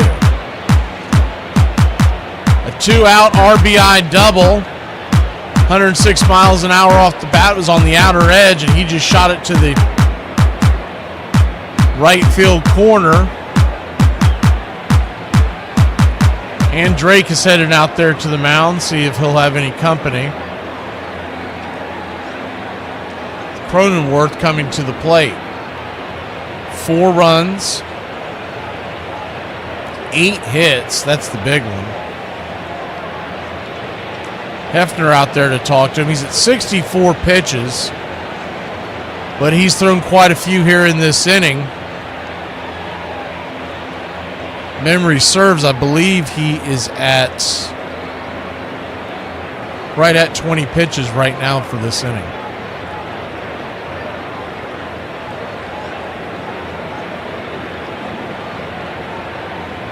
You're going to have to wait, JC. He's not even close. He's not even throwing live BP yet. Righty-lefty matchup. First pitch swinging. Rifles it foul. It's 0-1. It's doubtful that he's back before September if he comes back. A.J. Smith-Shawver is expected to throw this weekend one more time, and then he could be back. The 0-1 pitch. Inside. 1-1.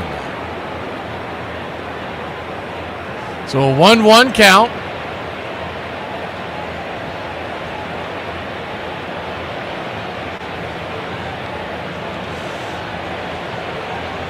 Four to 2 your score. The pitch, swing and a miss. Slider in the dirt, and it's 1-2. Ball gets away. Good hustle by Drake to keep Tatis over at second.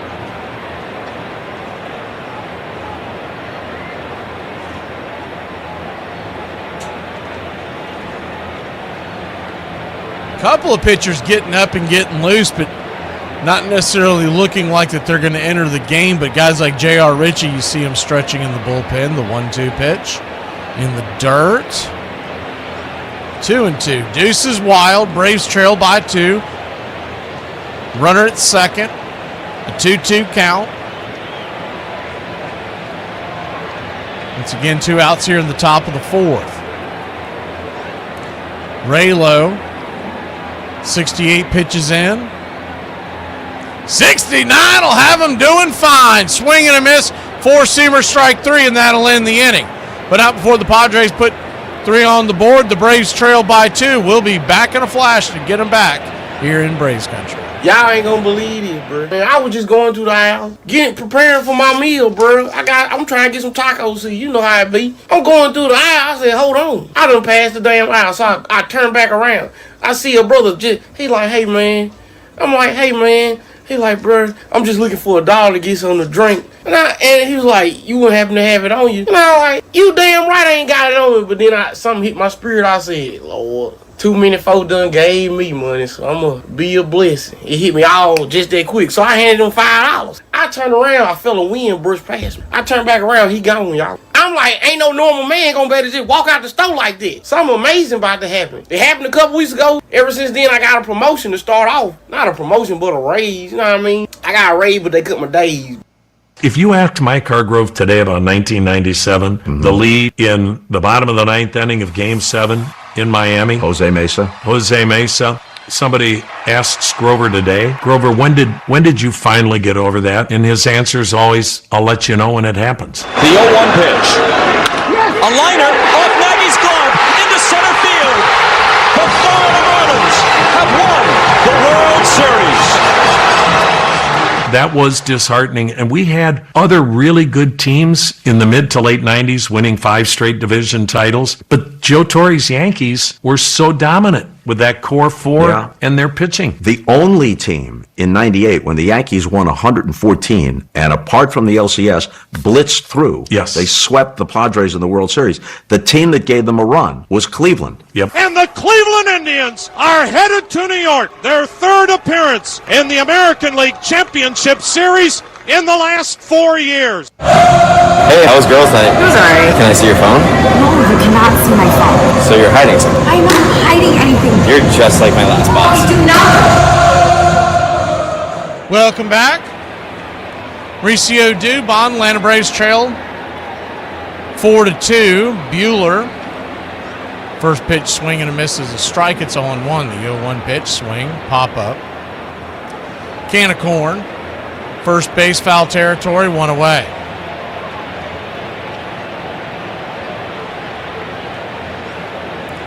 One up, one down. The Yaz coming to the plate.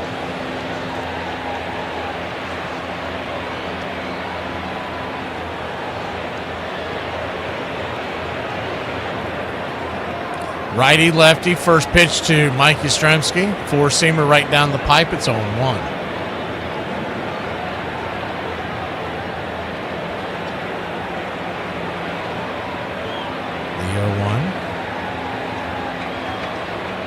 Down and in, change up. 1-1.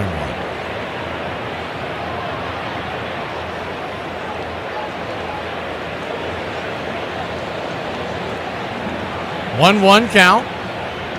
Cutter misses high. Ball 2-1.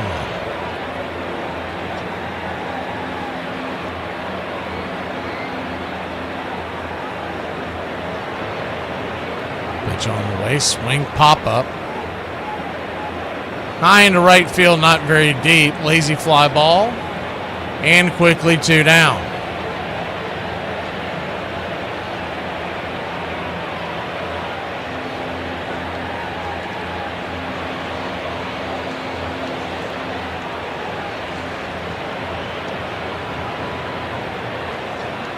Two up, 2 down.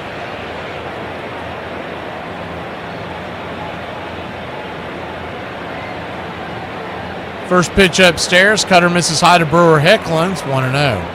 79 years ago today, pretty big names went into the National Baseball Hall of Fame, including Frankie Frisch. Carl Hubble is the 1-0, right there for a strike, 1-1. Mickey Cochran and Lefty Grove, all of them went into the Hall of Fame. Frankie Frisch, by the way, was the first switch hitter to go into the Hall of Fame. 1-1 down and in, 2-1. We called him the Fordham Flash. Bring that up because Hall of Fame induction this week, or this year, is this Sunday. Andrew Jones finally gets in the 2-1. Right there at the knees. We're calling it a ball, but there's going to be a challenge, and Hicklin's got that look like, ugh, he's going to get it overturned. And he does. So another good challenge there by the Padres.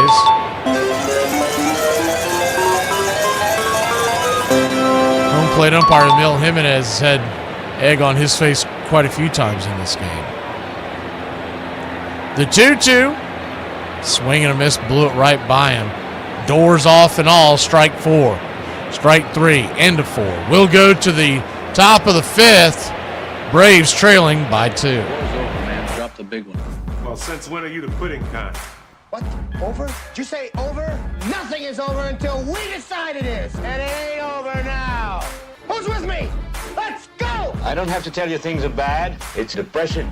Everybody's scared. Punks are running wild in the street. The air is unfit to breathe, and our food is unfit to eat. We sit watching our TVs as if that's the way it's supposed to be. We know things are bad, worse than bad. I want you to get mad. Will you fight? No! We will run! And we will live! Shame on you. This could be the greatest night of our lives. But you're gonna let it be the worst. In this lifetime, you don't have to prove nothing to nobody except yourself. And after what you've gone through, if you haven't done that by now, it ain't gonna never happen. Wretched slugs. Don't any of you have the guts to play for blood? I'm your huckleberry. I'll put you out of your misery. Say wham. You've got to say, damn it, my life has value. And I'm gonna stay right here and fight for this lost cause. Intruder. Yes, you're an intruder. I was having a perfectly nice trip until you walked into my life. Hey! I'm just lying around. I want you to get up now. I want all of you to get up out of your chairs. I want you to get up right now and go to the window, open it, and stick your head out and yell, I'm as mad as hell, and I'm not gonna take this anymore! Right. Psychotic, but absolutely right. We gotta take these bastards. Are they yelling in Atlanta? Are they yelling in Atlanta? I'm as mad as hell! They're yelling in Atlanta. Son of a... We struck the mother low! I'm mad as hell! I'm mad as hell! I'm not gonna take it anymore! And this crowd's back into it now. I didn't think you had it in you. You look like somebody just walked over your grave. Play for blood, remember? Like I missed something. Yeah, we're all officially kicked out of school. That makes sense. Raylo goes back to work. Righty-righty matchup. First pitch. Four-seam fastball. Misses high and out of the zone. It's 1-0. San Diego 4. Atlanta 2. Top of 5. 71st pitch of the night from Raylo is a slider down the way. Ball 2-2-0. You got Andrew Jones, Carlos Beltran, and Jeff Kent all going into the Hall of Fame this Sunday. Of course, that's going on right during the Braves game versus Baltimore as the 2-0. Down away 3-0. Don't fret, we are going to record it for you if you're not able to catch it. I'm sure there'll be plenty of videos out there on social media. The 3-0 pitch is blasting. High and deep, and that one's not coming back. Another home run given up by Ronaldo Lopez. And the long ball struggles continue for Raylo. It's 5-2. Manny Machado, his 21st home run of the year.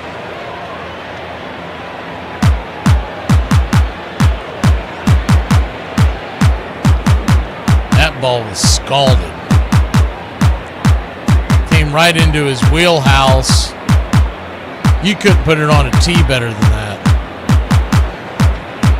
As a right-handed power hitter, pull hitter that stands off the plate the way he does, and he put that right into pay dirt territory. First pitch is banged down the line, foul, just foul. It's 0-1. Does look like that's Richie warming up in the pen. It is J.R. Richie warming up in the pen, which tells you that Martin Perez will get the start tomorrow. The 0-1 outer edge misses 1-0. Walt Weiss has played very coy with that. They've asked him the last couple of nights, and he said that I think it was this afternoon. Was the 1-1 fouled away? It's 1-2. He said something to the effect of, He's feeling fine, and we'll see what our options are at the end of this game. And the reporter then quipped back. He said nobody had the heart to tell Walt Weiss he has no other option. It's the 1-2 in the dirt, 2-2.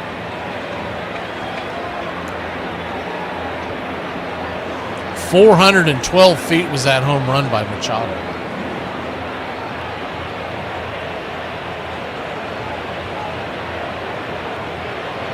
The 2-2. Whoa, high inside. We're close shave time, full count. Raylo still hasn't recorded an out in this inning. 78 pitches. He has struck out 5, though. He's out there spotting dimes and eating onions. We don't know what he's doing. The payoff pitch. Check swing. Did he go around? They check down the line. Strike 3. He did go. Ty France doesn't like the call, but there's one away. His 6th strikeout of the game. Yeah. I have to see a side. Well, as a Braves fan, I'm going to go ahead and agree with it, but that's a really, really tight call on a check swing. Righty-lefty matchup. Jackson Merrill, the batter, he smoked one out of the building his last time up. First pitch, fouls it back. It's 0-1.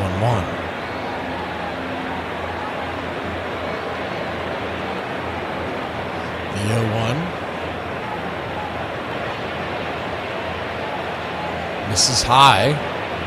Up top, 1-0. Or 1-1, excuse me.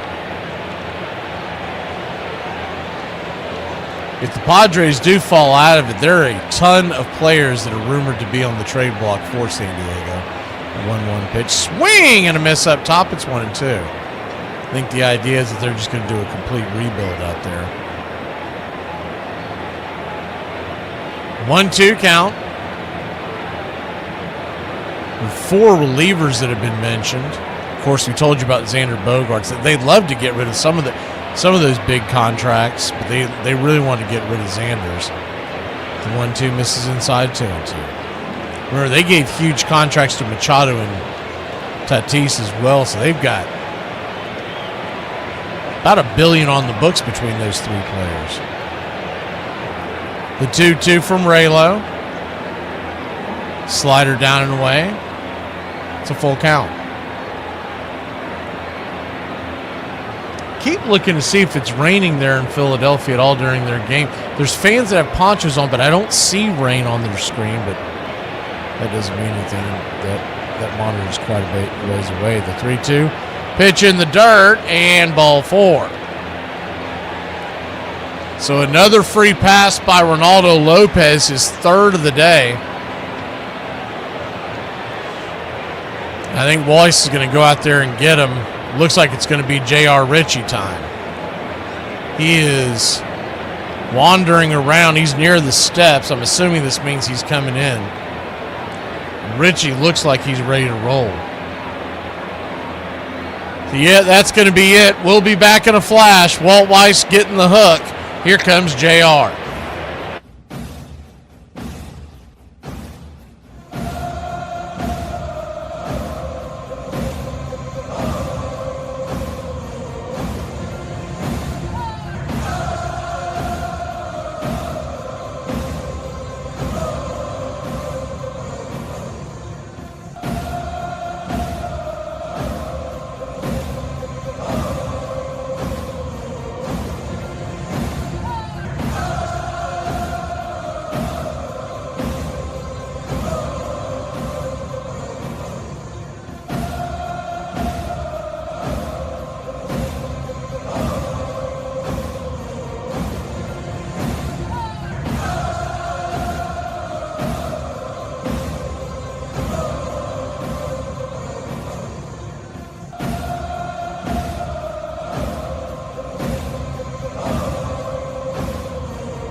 5-2 your score. And J.R. Ritchie coming into the game. Runner at first, which Ronaldo Lopez will be charged with if he comes across. 1 out. First pitch is a curveball upstairs. Taken for a strike, it's 0-1. The 0-1. Just misses curveball, 1-0. We do have the J.R. Ritchie emoji updated for you country club members. 1-1 count. Swing, slaps it through the hole. They were sending the runner, and he will take second base with these. And he'll pop up, but slam on the brakes. And the Padres have runners on first and second. 1 away. Only good news that happened during that play was the Dodgers just tied it up with the Phillies 1-1.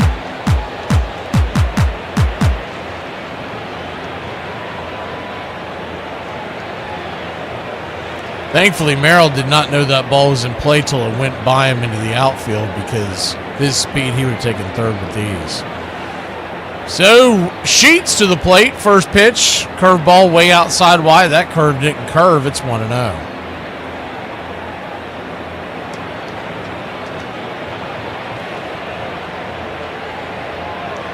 1-0. Ritchie looking back the runner at second. Drops the slider down and away. Ball 2-0.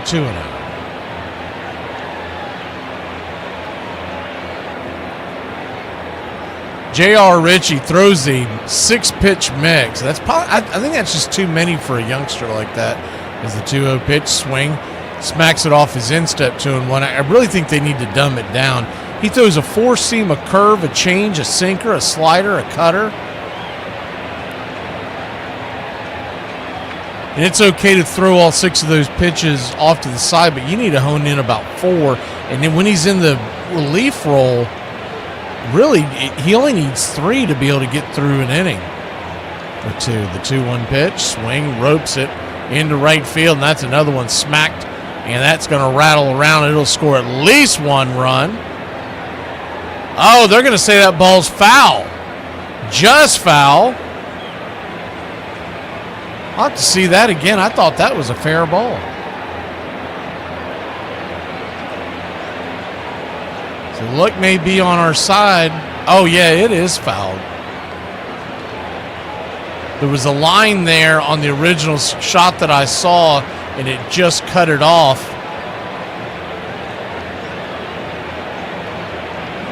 So back to the drawing board there. The 2-2, 2 on, 1 out, pitch down and in, almost hits him. 4-seamer, full count. That was going to score at least 1 run. The way that ball was rattling down there, it was probably going to score 2. They must have challenged something in that Philly game. It's still 1-0 Philly. They took that run off the board.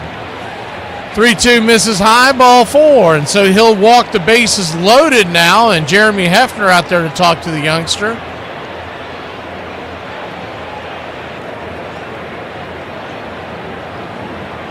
Nowhere to run, nowhere to hide. Xander Bogaerts, who doubled his last time up, coming to the plate with the bases juiced.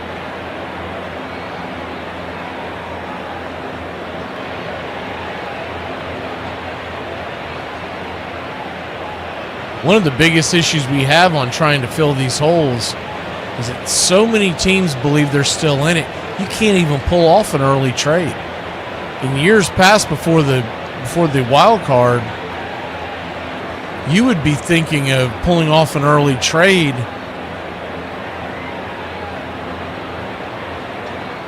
as early as July 21st to try to jumpstart your team, but no one's really coming to the forefront so far. First pitch down and away.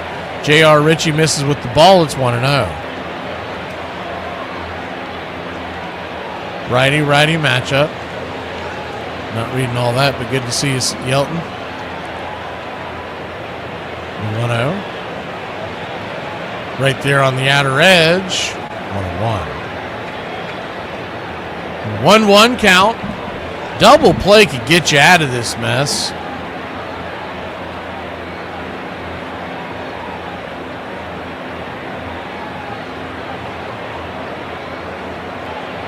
Kicks and fires. Down and away to him.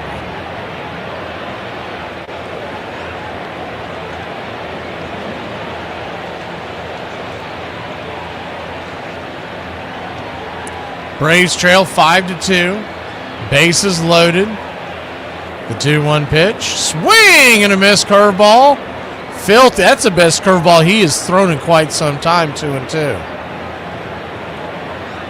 But yeah, back to what we were talking about a second ago with Richie and his 6 pitches.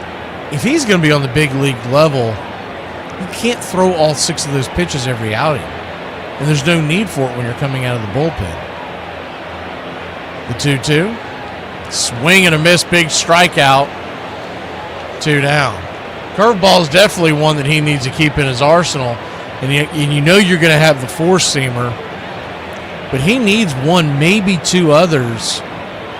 You look at what they've done with Didi Fuentes. And Fuentes is a 2-pitch pitcher right now because his other pitches just weren't hitting. It's not really J.R. Ritchie's fault. I mean, they brought him up from the minor leagues as a starter where he's trying to work on his craft, and they've just thrown him into the fire out of necessity. First pitch on the way, swing. Gifo fouls it down the line. It's 0-1. Standing on deck is the top of the order, and Fernando Tatis. This is a big at-bat here. If he can get out of this mess on a 5-2 score, it would be a huge, huge lift as the 0-1 misses high. 1-1. 1-1 count.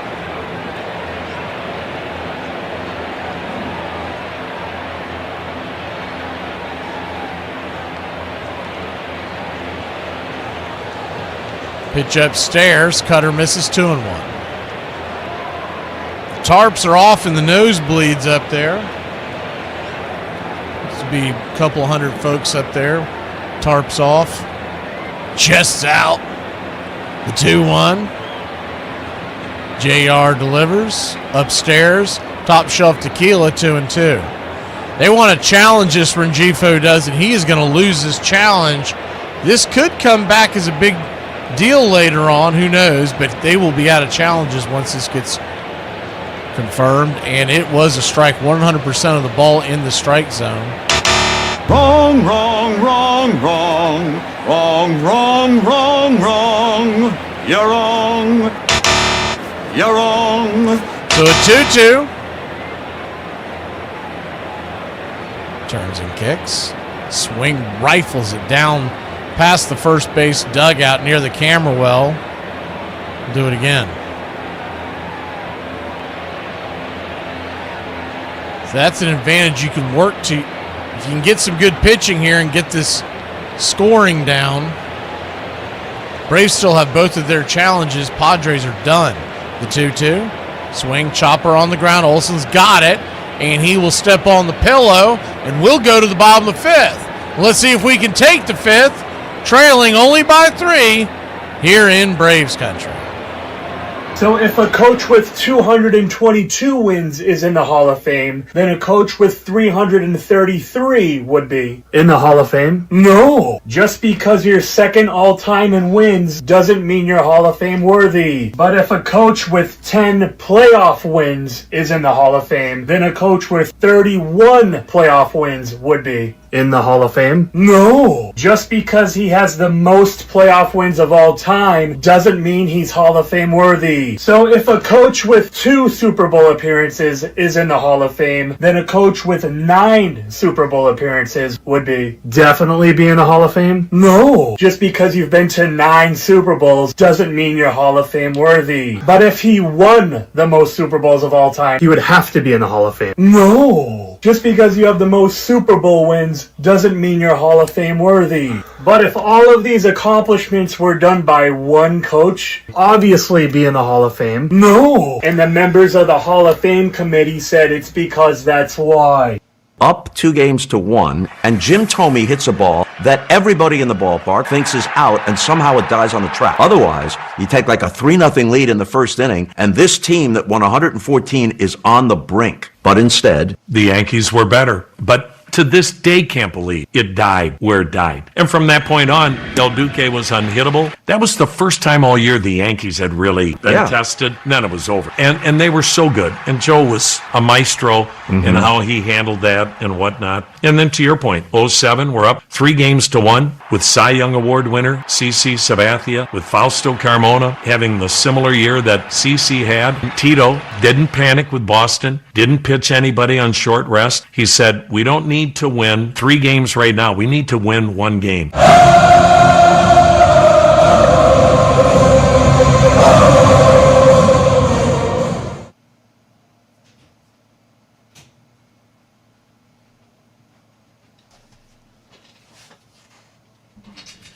Welcome back.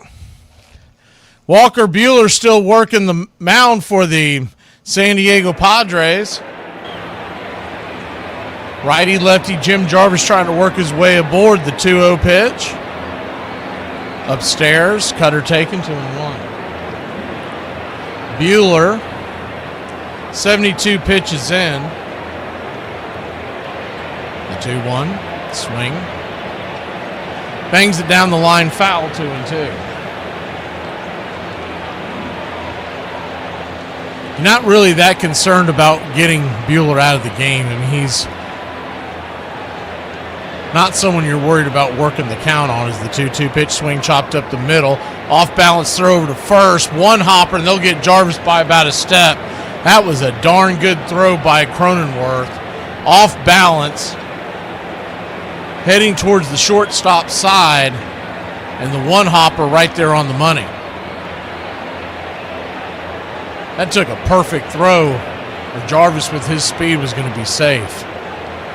Good play over there by France, too, to get the stretch and the grab. Drake Baldwin, the batter, first pitch swinging. Lazy pop-up, lazy at bat. F7 in your scorecard, 2 down. Ozzie Albies will now come to the plate. Heck, if they do another one of those here with Ozzie, we're gonna see Walker Buehler into the 12th or 13th inning at this rate. I didn't see the replay, but evidently they overturned whatever run that was that the Dodgers scored. They are batting now in the top of the 4th, trailing Philly by 1-0. First pitch upstairs, misses high, knuckle curve. It's 1-0. 1-0. Slider up top misses. 2-0.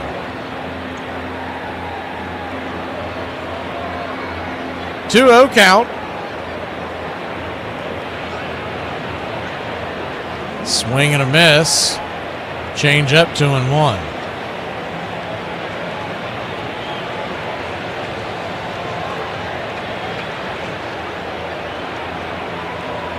The 2-1, swing, pop up.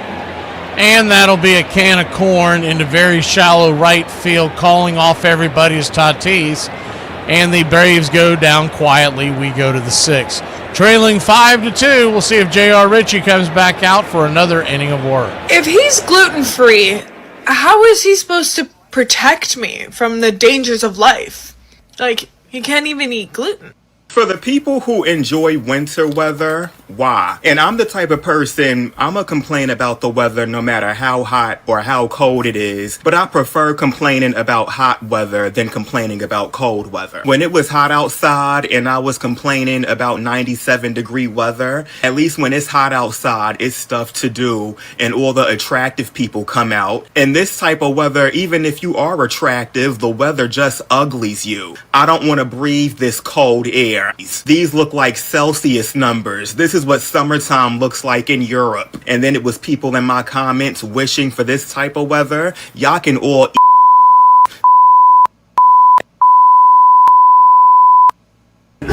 Pop, why don't you just pick a different team? Like I'm going to pick a different team. Leave Grandpa alone. Just go outside. 2016 in the World Series, if you play anyone other than the Cubs, because by then the Red Sox have broken through and they've won their 3 World Series. The White Sox, it was less ballyhooed, but the White Sox had waited since 1917, and the year after the Red Sox broke through, they won the World Series in 2005. Anybody other than the Cubs, the Guardians would be the sentimental favorite, then called the Indians, would be the sentimental favorite around the country, not just in Cleveland. Not since 1948. So many near misses. But because it was the Cubs outside Cleveland, nobody was rooting for you. No. And the Cubs were so good. But we didn't have our best player, Michael Brantley. He never played in that World Series. He was hurt. We had lost 2 starters, Danny Salazar, Carlos Carrasco, and they ran out of gas. And the Cubs were really good. Thank you for hyping and subscribing to BCR, your home for radio baseball.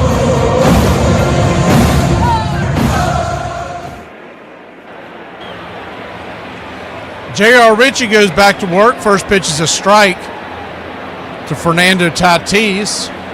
Braves trail 5-2. The 0-1 pitch, curveball, bangs it foul. 1-2.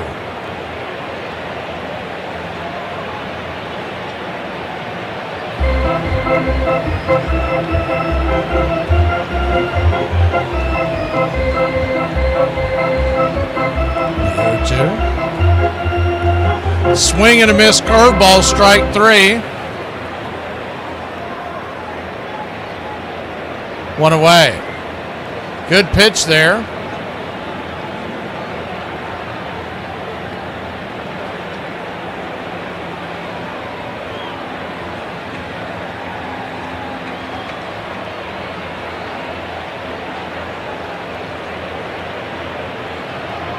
Righty-lefty matchup, first pitch right there. 4-seamer for a strike. It's 0-1. The 0-1.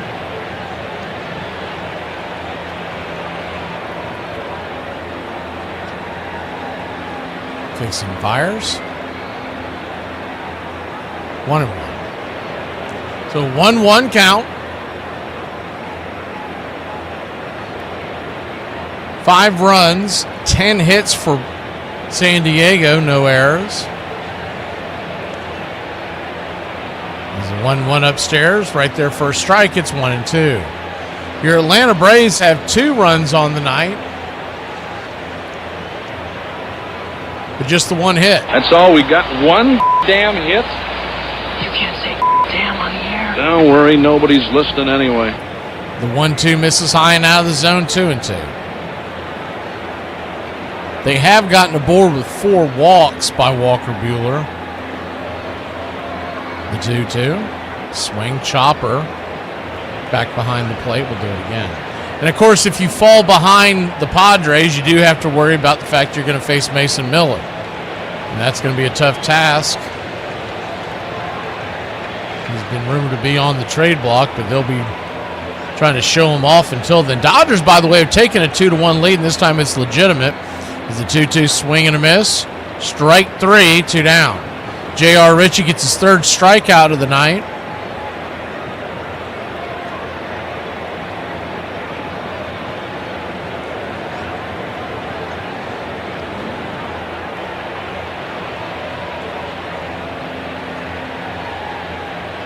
Mets have a 1-0 lead over the Brewers. Not that that really affects Braves country in any way, but we always like to see the Mets struggle.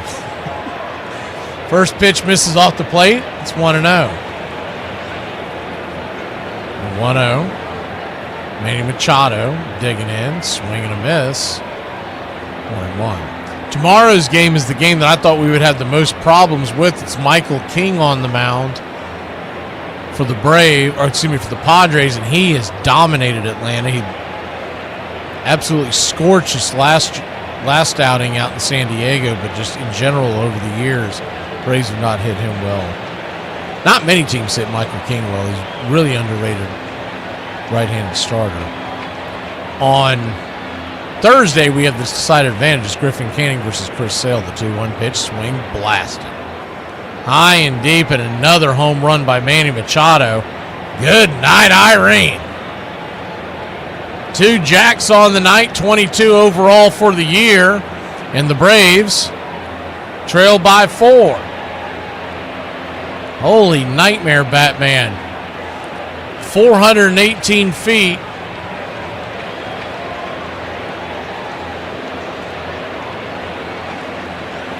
It looks like we're going to get Martin Perez back tomorrow, but we all know you don't know what to expect from Martin. He's had some incredible outings, and then he's had some outings where you're shaking your head, just like Nick is right now. He'll be coming off the IL, so you don't know what kind of rust he'll have there. Is the first pitch. Fouls it away, it's 0-1. But you like your chances Thursday of at least splitting this series. The 0-1. This is high. 1-1.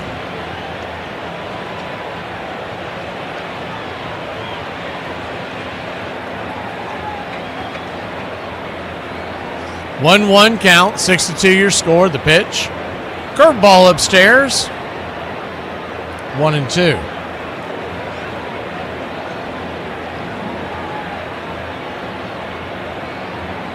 Ty France on the 1-2 count. J.R. Ritchie's 37th pitch of the night. Swing and a miss, strike 3. Forced strikeout in an inning and 2/3. So other than that home run, he hasn't looked too shabby. We'll go to the bottom of the 6th. Trailing by 4 here in Braves country. This is a waste of time. We could have been in a bar, having a nice cocktail. We could have had a coffee. So if ESPN covers the Australian Open, you would watch it on ESPN. Which means if you want to watch the Tommy Paul match, you would need ESPN. No, you would need ESPN Select.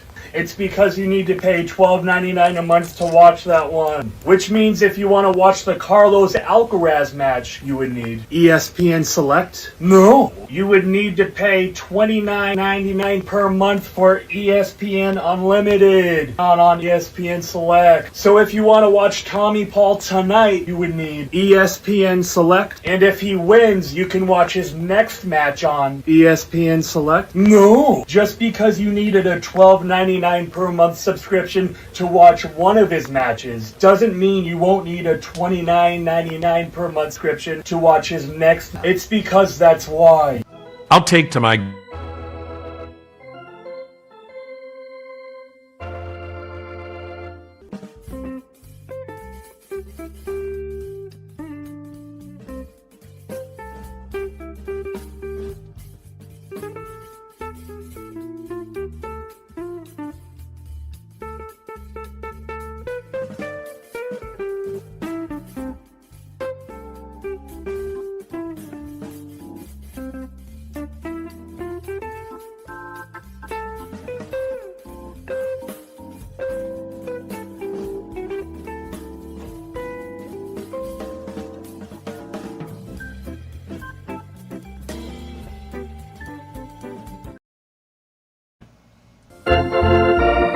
Welcome back.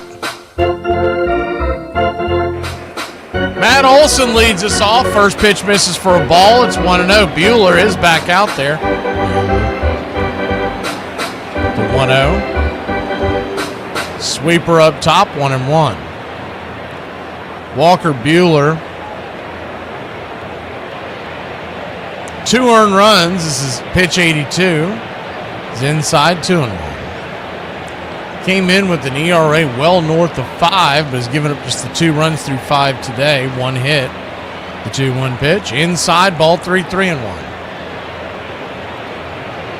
Olson, Riley, and Harris due up. If anybody gets on, Dubon and then the Yaz. The 3-1 pitch. Bueller brings it. Swing and a miss. Full count.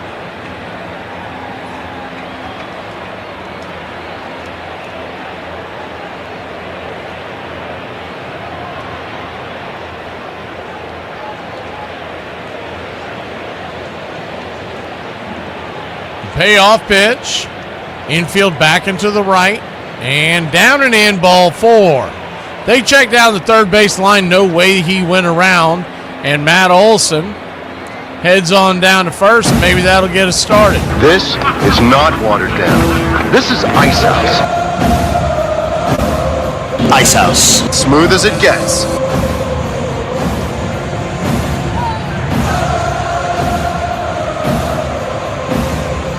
Austin Riley, the batter now. Righty, first pitch swinging and lifted. High into center field, but not nearly deep enough. Just before the warning track, making the catch. F8 in your scorecard for allowed out number 1.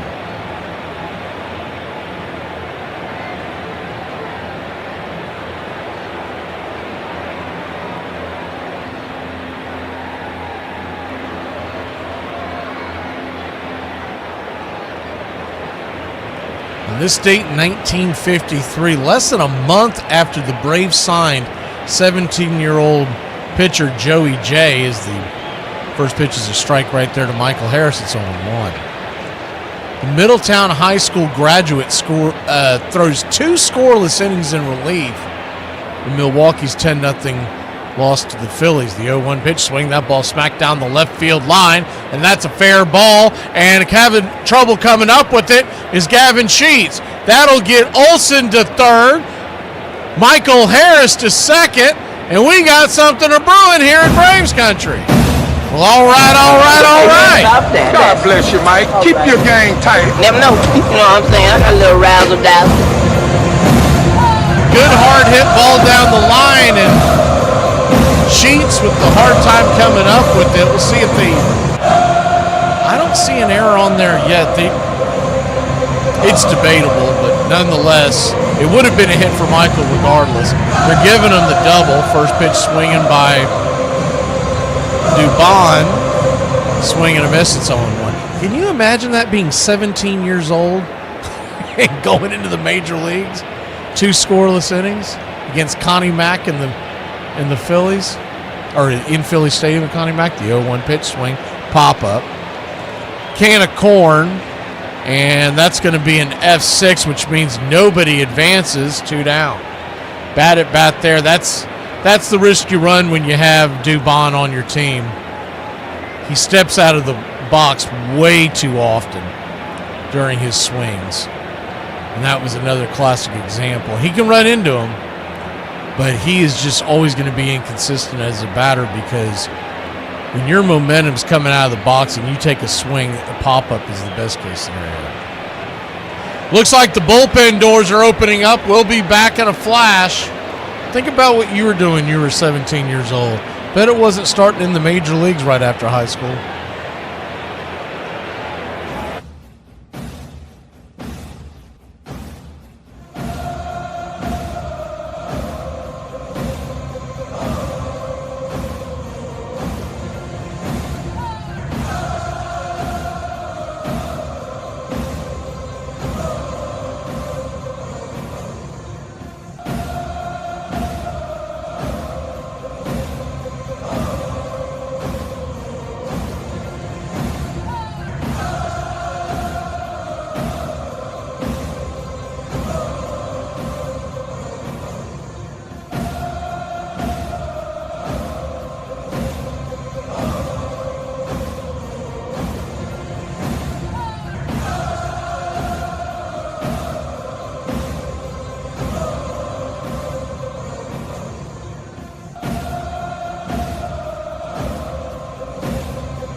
The left-hander Matsui's coming on. Joey Bart is going to be the batter.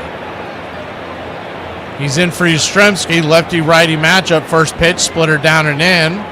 Good splitter, just missed the mark. It's 1-0. 1-0.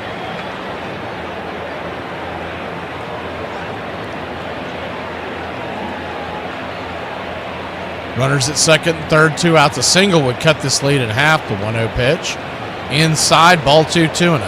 Remember, the Braves still have both of their challenges. If you're wondering what the options were to pinch hit here, Mateo, Eli White were the realistic ones. You do have the left-hander Dominic Smith, but you would save him for later in the game against a right-hander. The 2-0. Swing and a miss came out of his shoes on a slider, 2-1. Really thought they would go with Eli White here, but I guess they're one. Honestly, I don't know why you'd want to save him. If you can get a single here, you're talking about making this a 2-run game. He's 1-for-1 lifetime against Matsui, so I'm sure that's got something to do with it. That one hit was a home run, the 2-1. Outside wide, 3-1. If he works his way aboard, Brewer Hicklin would be the batter, another right-hander. And the bases would be loaded.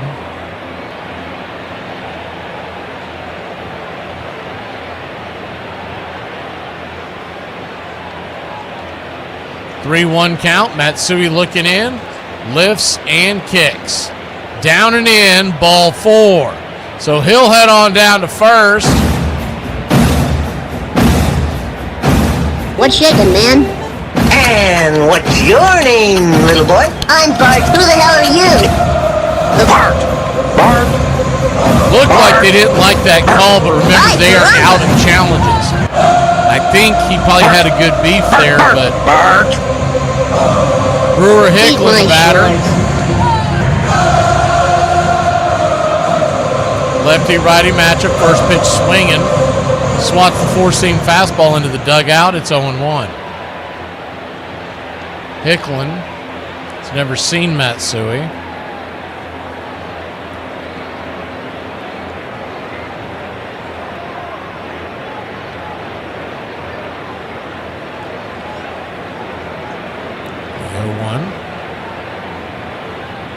Swing and a miss, that splitter. That thing is doing nasty things. It's 0-2. Bases loaded. Hicklin's got to he's got to shorten up his swing here. He's taking some big hacks trying to tie this game. He's got to shorten up his swing. You'll be headed back on the bus back to Gwinnett before too long. The 0-2.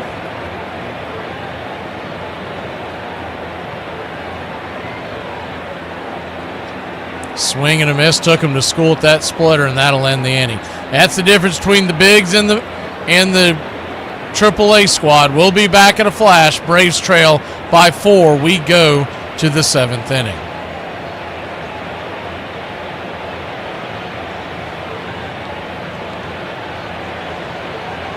Pro marriage tip: if your wife goes silent for once, do not be happy, because that's her just buffering. And as you can see, the update's already hitting me, and she's beware. If I don't hear your elbow hitting the wall of the shower, you ain't washing good enough. Did you drink before you came here? No, but I'm going to start drinking if we don't start getting to the point here.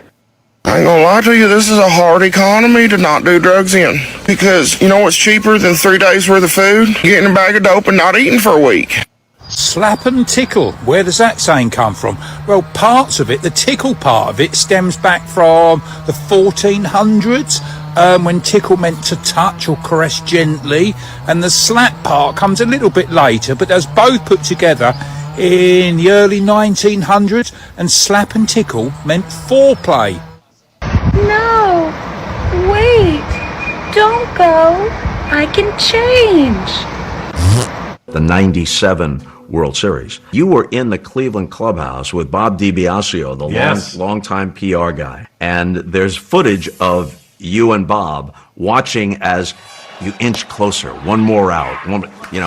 You're able to do that on a local level. Fans know that even though you'll give the other team credit, you're professional that way. You want Cleveland to win. Talk about the difference between a local broadcaster and a network broadcaster. I always felt that, especially in the postseason, you need to broaden it out for the people who haven't followed those two teams all year long. So a Braves fan says, hey, I know that about Chipper Jones. I've known that since April. But maybe the guy in Lincoln, Nebraska doesn't. So the network broadcast has to, at least in the first couple of games of a series, be broader. Welcome in, your home for the classic call, Radio Baseball. Top of the 7th inning, J.R. Ritchie starts the inning off with a high fastball. Nowhere near the zone to Jackson Merrill. It's 1-0 to 1-0. Pop up on the changeup on the outer edge. Coming underneath it, making the catch is Mauricio Dubon. F7. 1 away.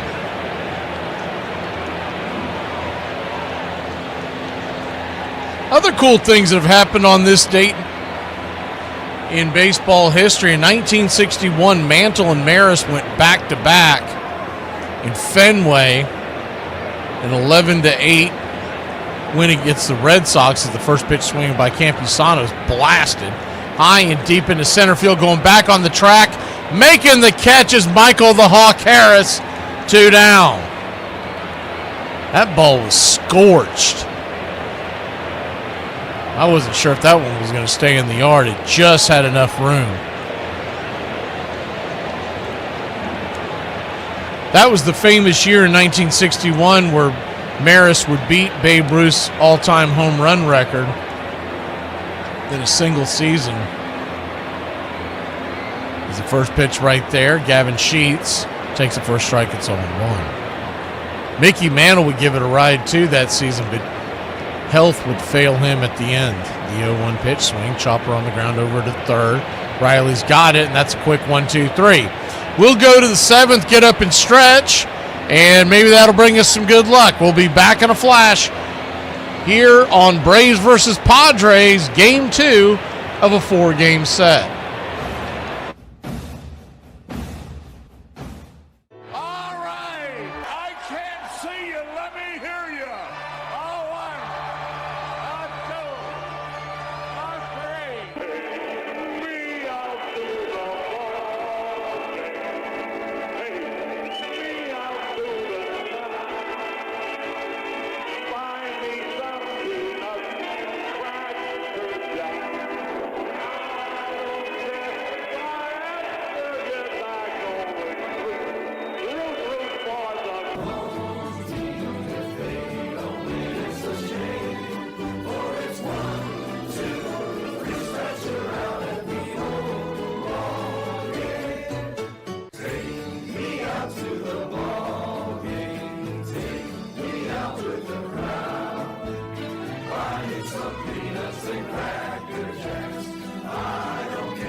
Welcome back.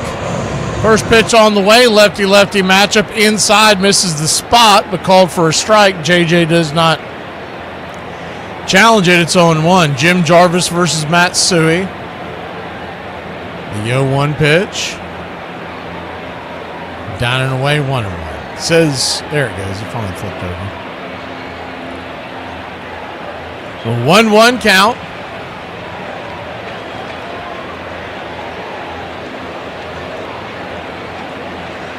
Lefty, infield back into the right, outfield. straight away. The pitch is outside wide, 2-1. Standing on deck, top of the order, you've got the Drake, Wiz, and then Olsen. So depending on how this inning goes, this could be Matsui's inning to go the distance. The 2-1. Down and away. 3-1. Thought they had fixed that, but they didn't. They put Jarvis and Drake back to back when you flip over that lineup, and then Olsen's right there. So 3 of 4 batters to start this inning are left-handed. Just makes it much easier for the opposing manager. The 3-1. Down and in, ball 4. So he'll work his way aboard, and maybe Matsui, after working that first inning of work. You know, JJ, I tell you, man, you got too much class. What can I say? This is it. 100% pure butter. Tell you something else that's pretty cool that happened on this date, 1973. I think you better slow down. Just slow down. I can't. My motor is running. I can't stop. Happy, bright, pure dynamite. The Drake comes to the plate. First pitch. Slider down and away. It's 1-0. Drake was out on 1 pitch last time up, but before that he worked 2 walks. Batting .272 with an .834 OPS, 18 dingers, 54 ribbies. Lefty-lefty matchup. They're trying to get a double play in order here. The 1-0 right down the pipe, 4-seam fastball, 1-1. Guys like Uncle Charlie would remember this. On this date, 1973, Hank Aaron became the second man a part of the 700 club. He's hit his 700th home run. 1-1 down and in, 2-1. Hit it off of Philly southpaw Ken Brett in the 3rd inning in Atlanta. The Braves lost 8-4.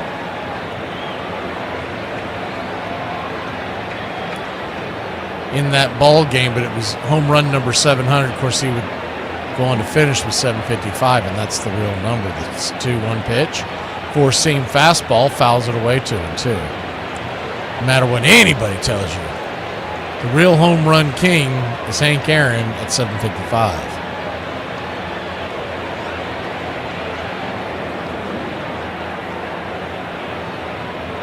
Good to see you, Willis. I wasn't sure if you were in the chat, Willis. And it's starting to rain in Philly right now. The 2-1. Chops it foul, 2-2. It is pouring. I'm assuming they're going to a rain delay. Maybe they're not. I guess they're going to play through it out there. But man, it looks bad. 2-2 count. Runner at first. Nobody out. Matsui gets a new ball. They are in the bottom of the 5th in Philly. Actually heading to the 6th. They just retired the side. And the Dodgers have a 2-1 lead over Philadelphia. Hopefully that lead holds. The 2-2 to Drake. Runner at first. Pitch. Swing. Bangs the splitter down the line. Do it again.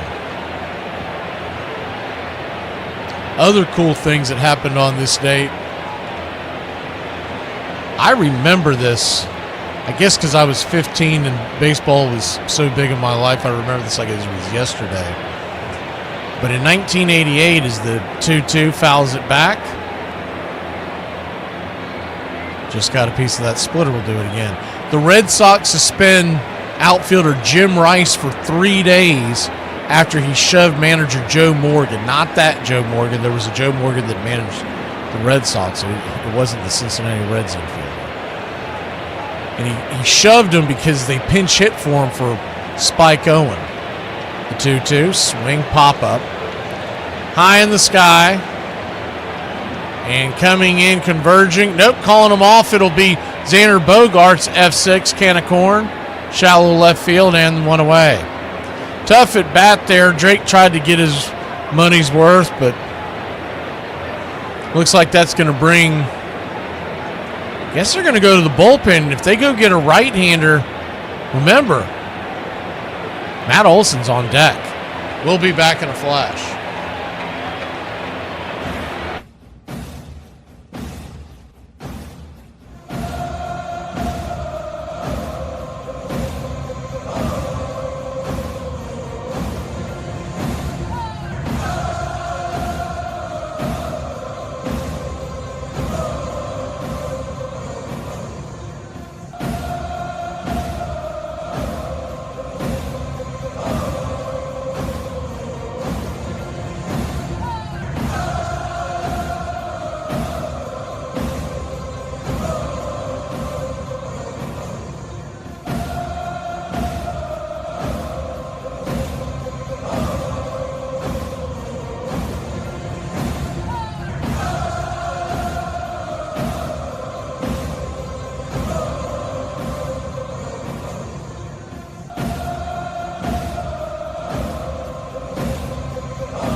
Welcome back. Ozzie Albies coming to the plate, 1 on, 1 out. The right-hander. Saw him last night. Bradley Rodriguez.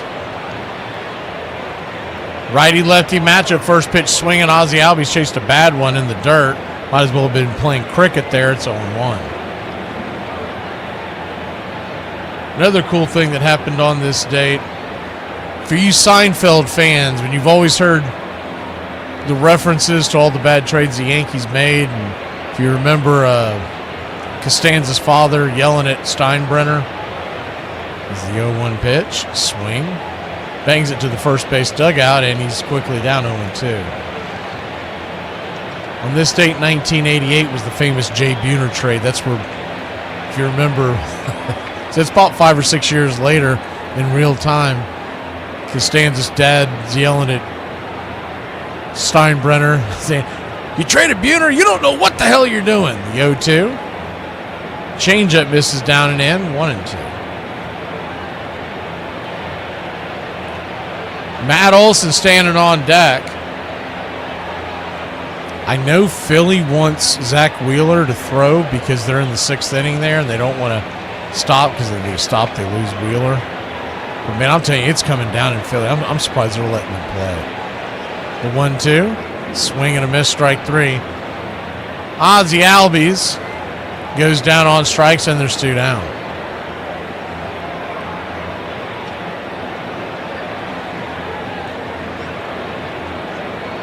Mark Burley threw a no-hitter on this date in 2004.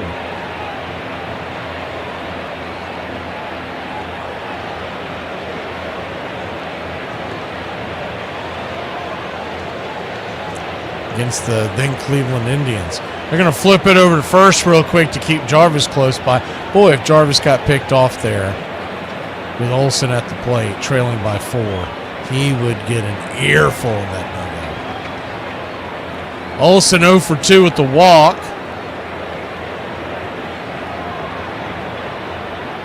Righty-lefty. First pitch, swing, pop up. Back out of play down the left field line. Couple of rows, couple of sections back behind the third base dugout. It's 0-1. This is also the day, and I remember this game very vividly, I guess because I was just a huge Willie Harris fan, but Willie Harris went 6 for 6 with 2 triples and 6 RBIs against the Cardinals on this date in 07. The 0-1. Change up right there for a strike. It's 0-2.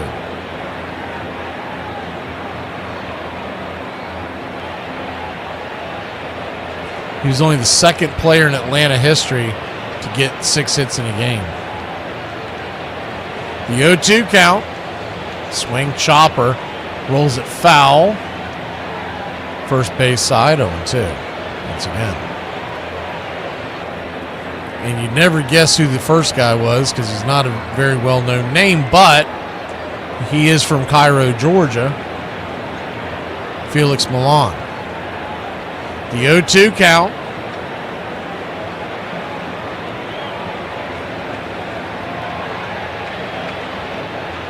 Jarvis standing over at first.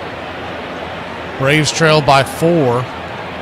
Trying to cut into this lead. The 0-2 pitch, swing lifted, high and deep into center field, down for a base hit. Jarvis is going to go corner to corner, and the Braves have runners on the corners. There are 2 outs, but now the tying run comes to the on-deck circle. This is Ice House. And Austin Riley is coming to the plate. Ice House. Harris, Smooth as it gets. standing on deck, represents the tying run.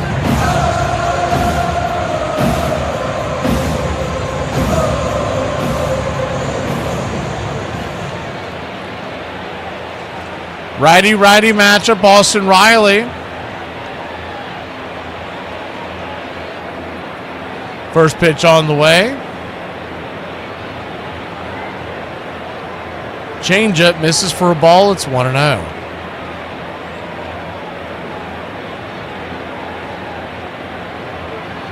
The 1-0. Below the knees, ball 2-2. Now, good take by Riley. Once again on deck is Michael Harris. Remember, because of the relief pitcher rule, they can't go to the bullpen till after Harris. Morion, who is the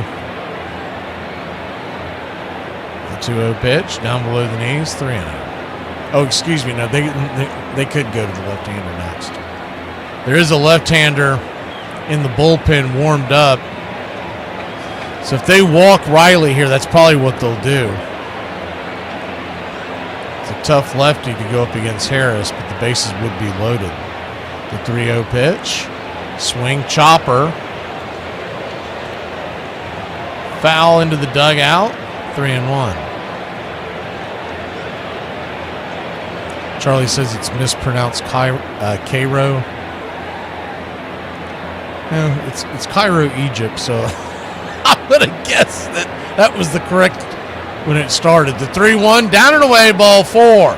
So that he'll head on down to first, and the bases are loaded.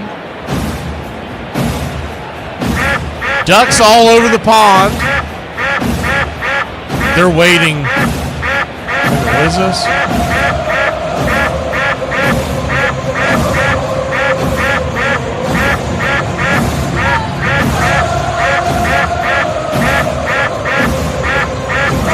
They're waving a runner in.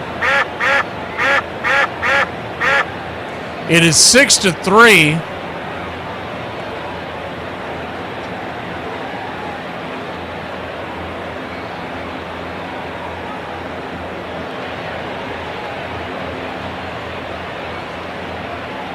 So I guess that was a balk, is what they're saying. So 6-3 your score, swing and a miss.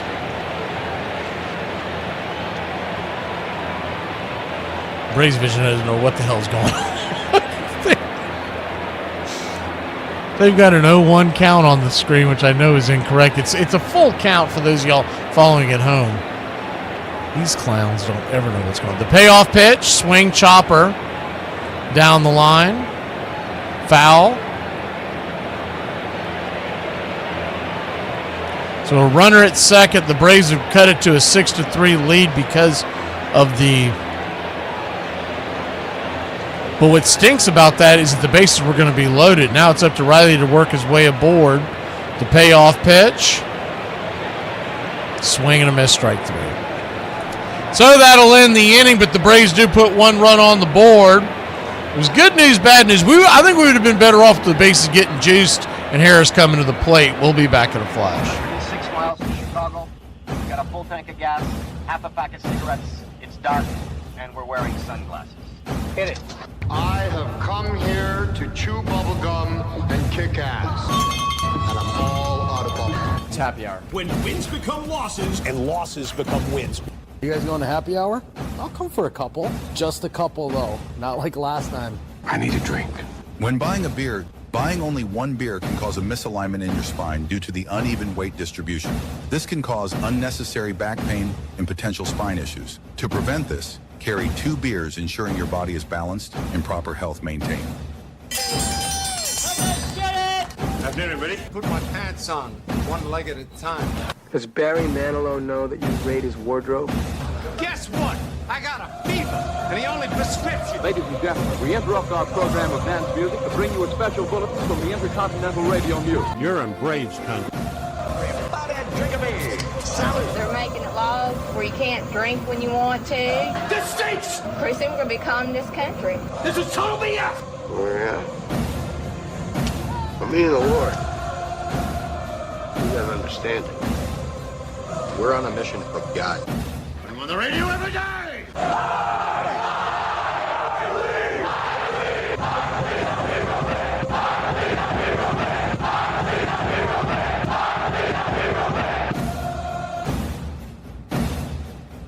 If you want to stop me, you're gonna have to kill me!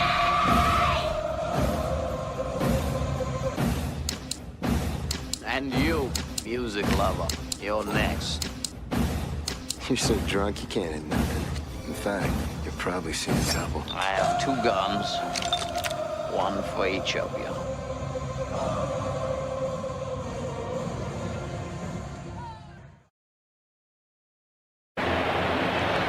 J.R. Ritchie back to work. Righty-righty matchup. First pitch to Xander Bogaerts is banged down the line, foul. It's 0-1. J.R. Ritchie.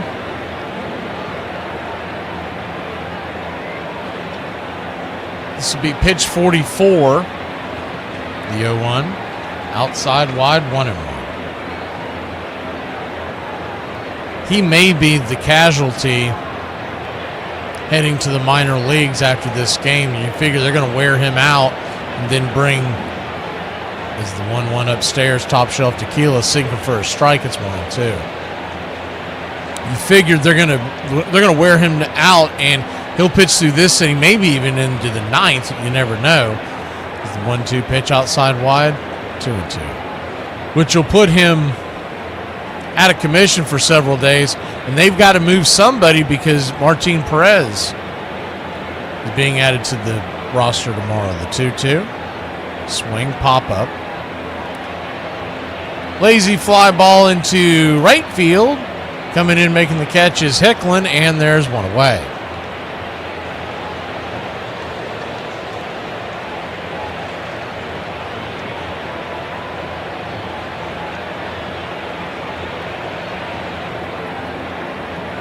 One up, one down. Rengifo, the batter. First pitch on the way, swing and a miss. It's 0-1. J.R. Ritchie, by the way, 4 strikeouts. The 0-1. Turns and kicks. 1-1.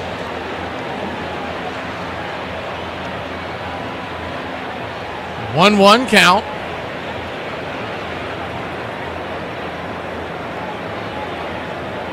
Down and in. Change up, 2-1.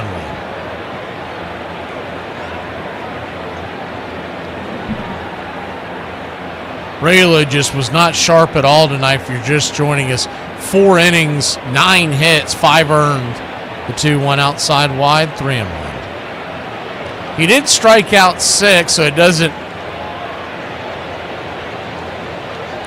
It doesn't, is it 3-1 pitch? Misses high, ball 4. So he'll head on down to first.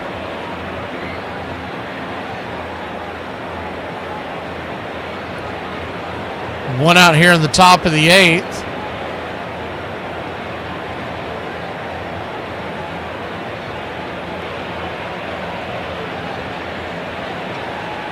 And back to the top of the order, Fernando Tatis, 2 for 4. First pitch is a P at the knees, 94-mile-an-hour sinker. It's 0-1.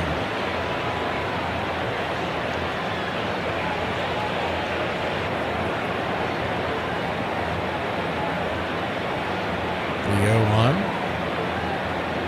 Sinker misses, 1-1. 1-1 count. Braves trail by 3. Have the middle of the order due up here in the bottom of the 8th when they come to the bats. 1-1 swing, chops it foul.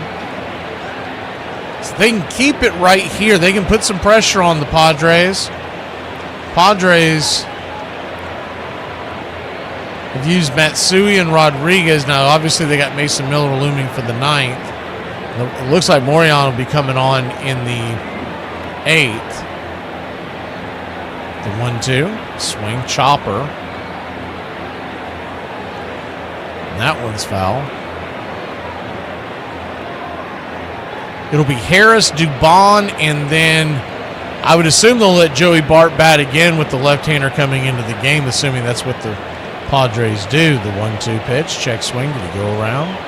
He did not.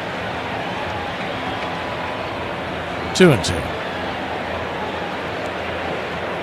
Meanwhile, the Dodgers do lead the Phillies 2-1. We'll hit the out-of-town scoreboard here in a second.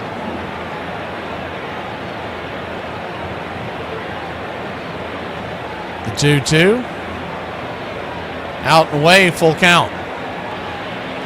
Same 2 teams back at it tomorrow night, 7 o'clock.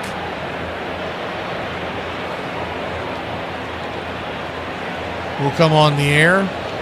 Game 2 of our doubleheader. 3-2 pitch. Swing! Just got a piece of that curveball. Fouls it away. And Gifo was on the move on that one.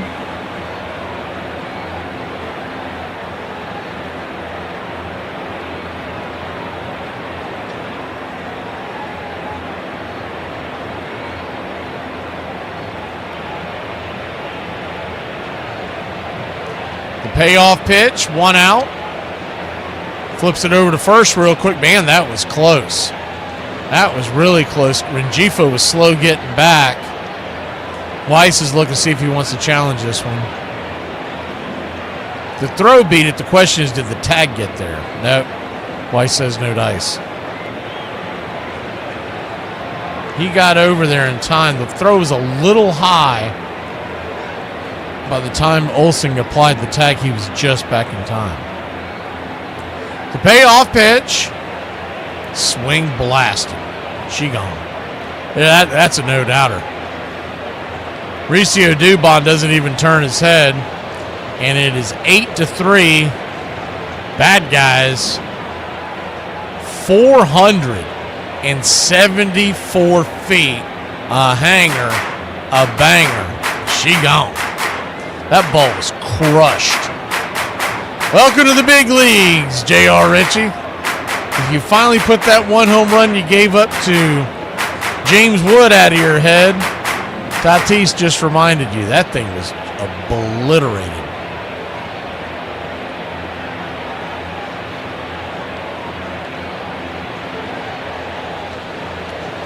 So back to the drawing board.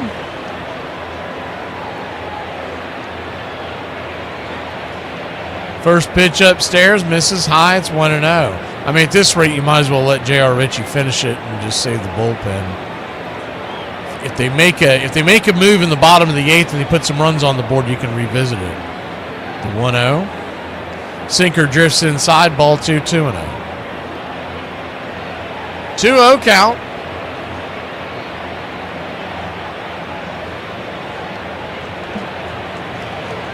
Three 3-0. That sinker was nowhere near the zone.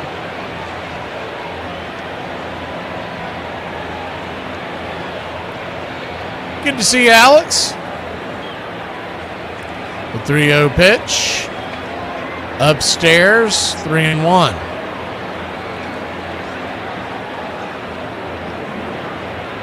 Pitching just hasn't been here tonight for the Braves. 8 runs across. 3-1, misses high, ball 4. Not only they've given up 8 runs, that is the 6th walk given up by Braves pitching. And Hefner's coming out here to talk to J.R. Ritchie. Dodgers still lead the Phillies 2-1 the 7th, so good news on that end. If these 2 scores hold, the Braves will still have a 3-game lead when we wake up tomorrow morning. But a very slim margin there in Philadelphia. And Wheeler is still dealing. He's still out there. They're in the 7th inning. I think I see 87 pitches. They do have a Alvarado warming up in the pen, but he'll probably get to the 7th. Danny Young is warming up in the Atlanta Braves pen. Manny Machado, the batter. 1 on, 1 out. First pitch. Sinker at the knees. It's 0-1.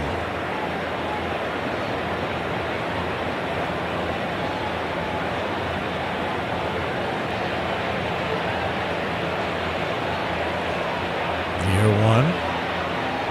Fires it away. 1-1.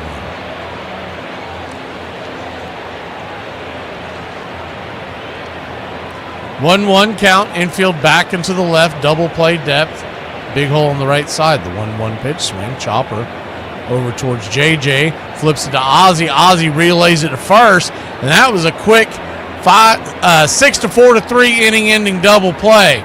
But out before the Padres put 2 on the board. It's 6-3, bad guys. We go to the bottom of the 8th in the Magic Hour.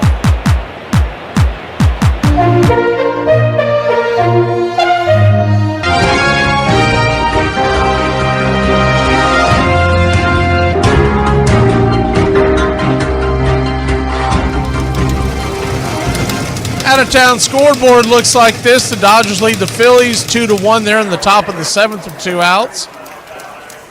In Toronto, Canada, the Rays lead the Blue Jays 8-2. They go to the bottom of the 8th there. Braves trail San Diego 8-3 as we go to the bottom of the 8th. Heading to the 7th in Milwaukee, Mets 3-0 over the Brewers. Royals 3, Giants 2, top of the 7th in Kansas City, Missouri. They're in Texas. And the Rangers lead the White Sox 5-0, bottom 5. Cubs all over the Detroit Tigers, 9-0, bottom of the 5th. Good news in Houston, Astros lead the Marlins 5-1. They're heading to the 6th. Nats and Rockies knotted up at 4, bottom of the 3rd. They're in Los Angeles, or Anaheim, and the Angels and Cardinals are tied, 0-0. Reds and Mariners, 0-0, top of the 1st. A's and Diamondbacks, scoreless in the top of the 1st. Earlier tonight, the Guardians beat the Twins 5-2. And these games were postponed because of the weather in the Northeast. Pirates and Yankees, and Orioles and Red Sox. And that's your out-of-town scoreboard. Here on the BCR. Cover the point spread, cover the point spread, cover the point spread, cover the point spread.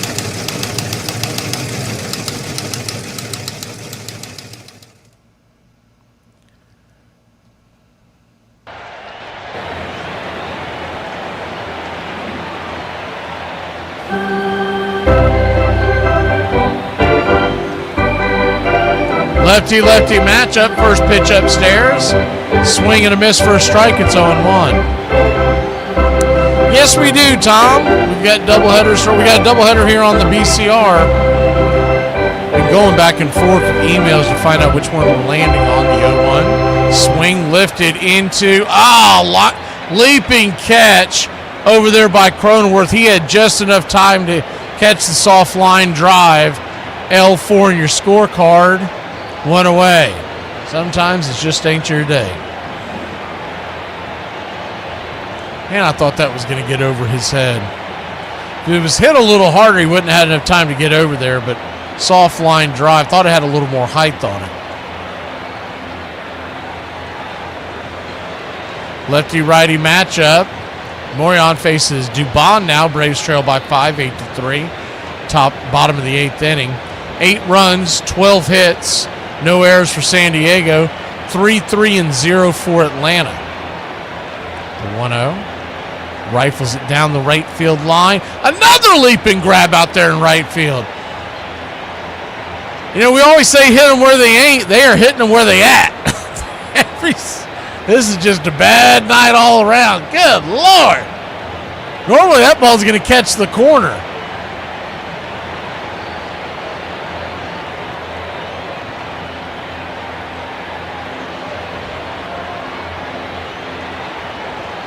So it looks like I have to check the weather. The first pitch on the way to Joey Bart is a sinker down in there on the knees. It's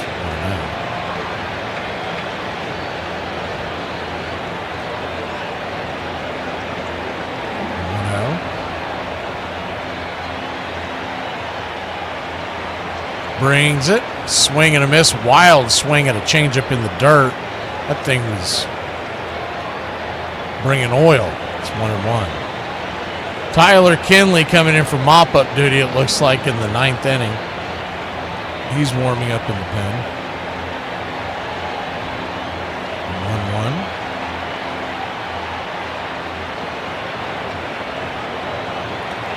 1-1. Down and in. 2-1. 2-1 count.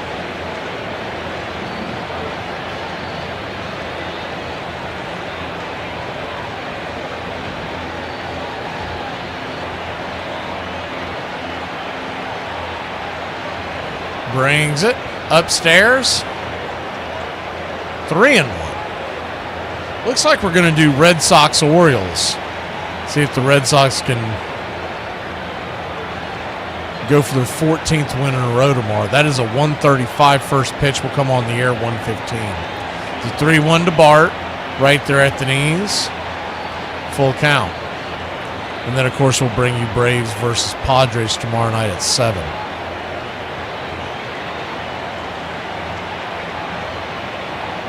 If the weather changes, we're going to pivot to the Yankees-Pirates around the same time with payoff pitch, swing, pop-up, lazy fly ball, and to left field, and that'll end the inning. Braves go down quietly. We go to the 9th inning, trailing by 5 here in Braves country. We're a team. One person struggles, and we all struggle. One player triumphs, we all triumph. Well, since when are you the quitting kind? I don't know. I just don't see the point anymore. Want to talk about our opponent? In this lifetime, you don't have to prove nothing to nobody except yourself. They're bigger, faster, stronger, and on paper, they're just better, and they know it too. But I want to tell you something that they don't know. They don't know your heart. I do. I've seen it. You have shown it to me. You have shown yourselves just exactly who you are. When you take that field, you've got to lay that heart on the line. From the soles of your feet, with every ounce of blood you've got, lay it on the line, and if you do that, you cannot lose. We cannot be defeated. How you play today, from this moment on, is how you will be remembered. Hey! What's this lying around? Well, what are we supposed to do, you moron? What? Over? Did you say over? Where's the spirit? Where's the guts? Huh?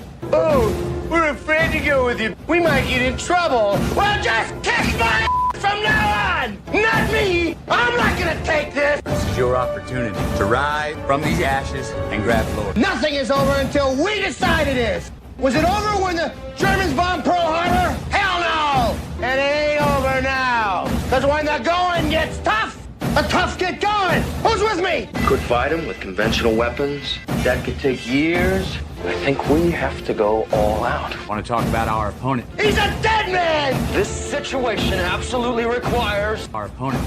Dead! A really futile and stupid gesture be done on somebody's part. Our opponent. Dead! We're just the guys to do it. Let's go!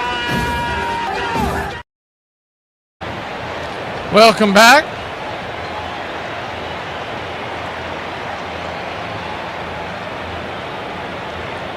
Atlanta Braves trail 8-3. Tyler Kinley coming on the mound. I don't know why they came back so early from break, but they did. I thought the game was starting back up, and they were just showing highlights from last night. I didn't want us to miss anything, but there you have it. That's why the video was cut short.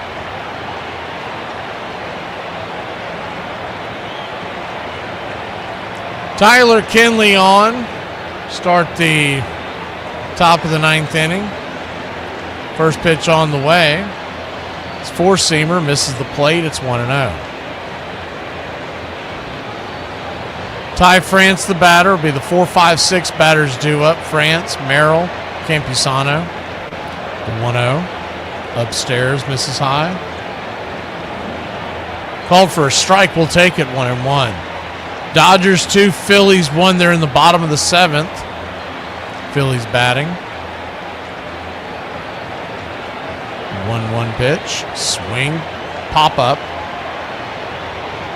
Looks like it'll stay in play, foul territory. And no! Austin Riley's going to run out of room. It hits the screen over there.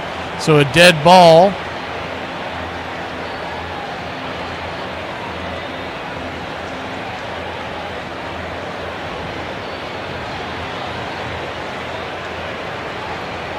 Thought that was going to stay in play for Riley to grab it, but instead it fell.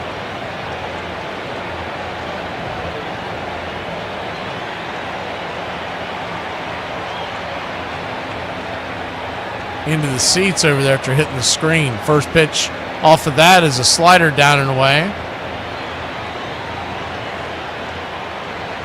So a 2-2 to Ty France. He's 1 for 4 with an RBI single in the first.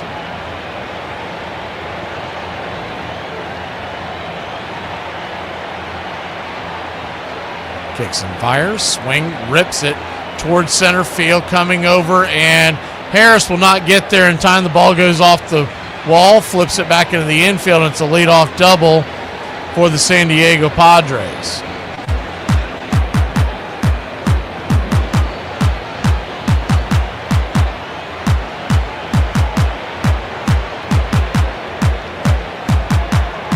McKinley just continues to get pounded.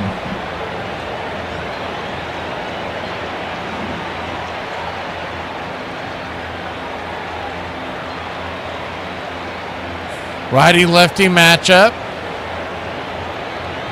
First pitch upstairs, four-seamer. It's 0-1. 0-1. Runner at second, nobody out.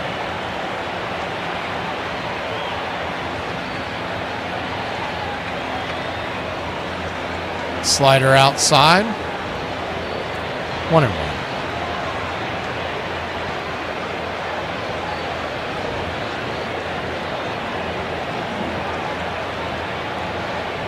One count.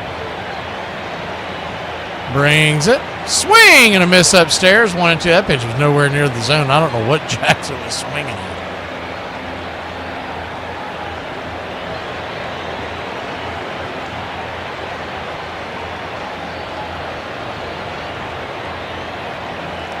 They have both Kyle Hart and Mason Miller warming up in the pen for the Padres.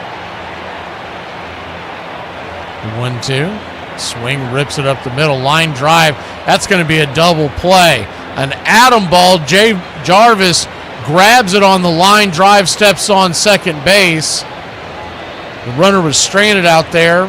No chance of getting back to the bag. 2 down.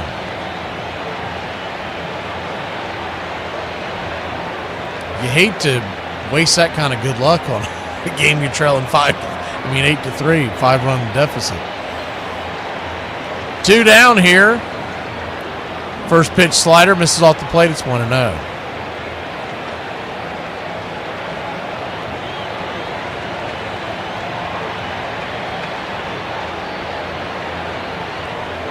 1-0. Brings it. Swing and a miss slider.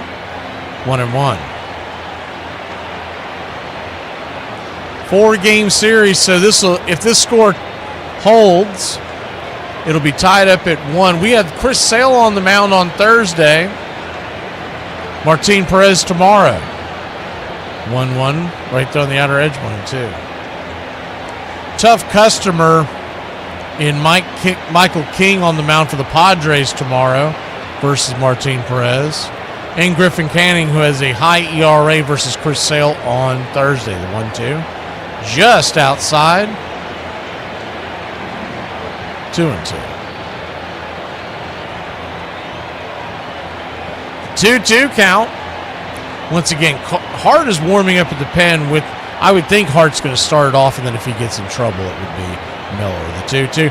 Swing and a miss, strike 3, and that will end the inning. So the Braves get out of that unscathed. We go to the bottom of the 9th. Trailing by 5. Time to rally the troops here in Braves country. Nut house. Where does that saying come from? Well, it was first used as a derogatory term in 1905, something like that in someone's writings. But originally, nut has been a slang term before that, representing your head. And the two words were joined later on in time, as I say, in the 1900s. And that's where it comes from, nut house. White liberal racism is worse than getting called the hard R every single day of my life. I never saw my mama or my granny hanging out with a bunch of women, and now that I'm 34, I get it. Had my first day of college today. Never felt more out of place in my whole entire life. Okay, I had to get Chick-fil-A just to ease my soul. And I'm gonna go home. No, I don't get to go home. I'm gonna go pick up my kid. But tonight, I'm gonna take 10 showers. I'm gonna take 10 mother showers, okay? Because I don't want to be friends with any of those mother okay? I've wanted to always stay in radio. I've had opportunities to do television. One, I'm a radio play-by-play guy at heart, so I like being in control, so to speak, and painting the picture, whereas as we know in television, the camera is doing a lot of that for you. But also, I didn't want to miss out on postseason. Those are the games, as you know, you've called so many big events in your life. We all relish the postseason. They're the most special moments that you'll ever have as a broadcaster, especially on the local level, because every pitch means so much.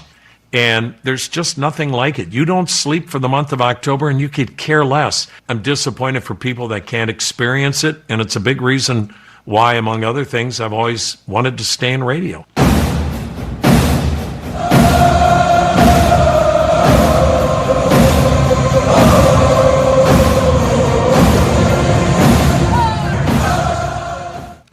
Well, here's a bit of a surprise. Mason Miller's coming on. It won't be hard. First pitch is a four-seam fastball there for a strike. It's 0-1. Hicklin, Jarvis, and Drake do up. The 0-1. Misses high. 1-1. He hasn't pitched in a few days. That's probably got something to do with this. By the way, that four-seamer came in at 102 miles an hour. Oof. The 1-1.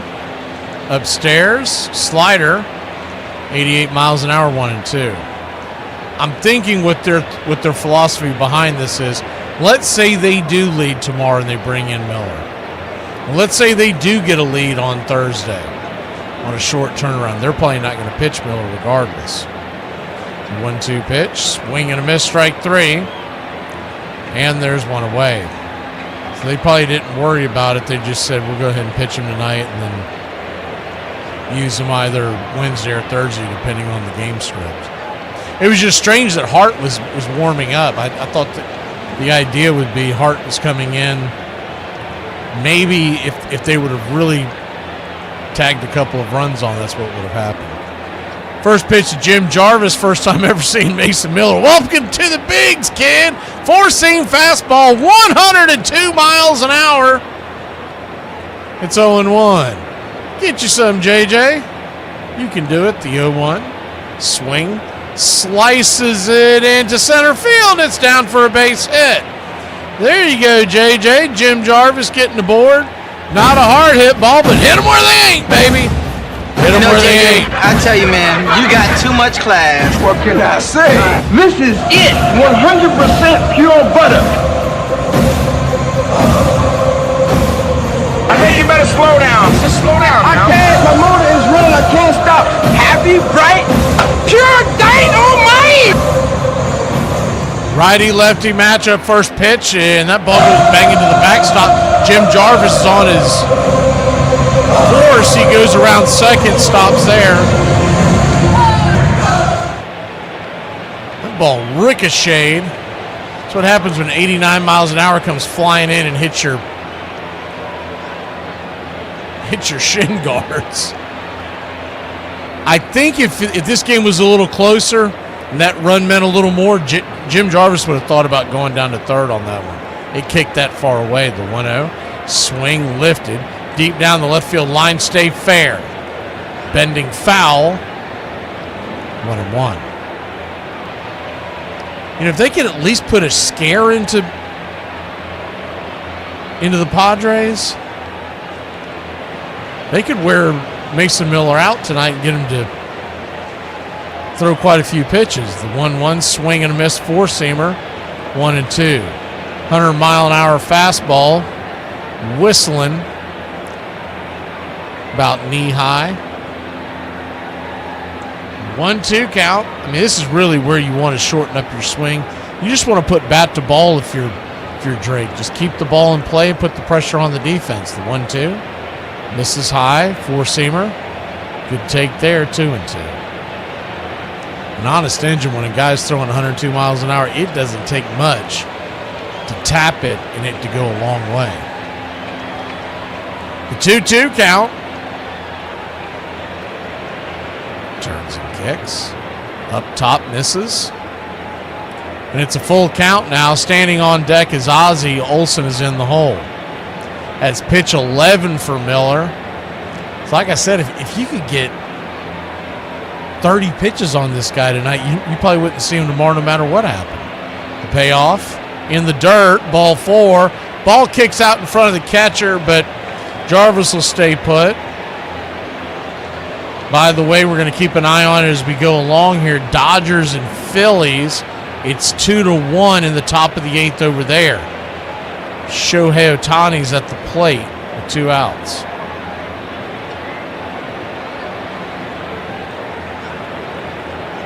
Dodgers can hold on over there. Braves wouldn't lose any ground if they can't come back here. But we've got 2 on, 1 out, and stranger things have happened. Olsen is on deck. Ozzy's at the plate. Riley is in the hole. He represents the tying run. The first pitch on the way. 4-seamer, cooking and booking right there on the outer edge. 0-1. The 0-1. Ohtani flew out to center to end the inning there in Philadelphia. It's 2-1 Los Angeles. Bottom of the 8th they go. The 0-1 outside, high and wide, 1-1. So 1-1 count.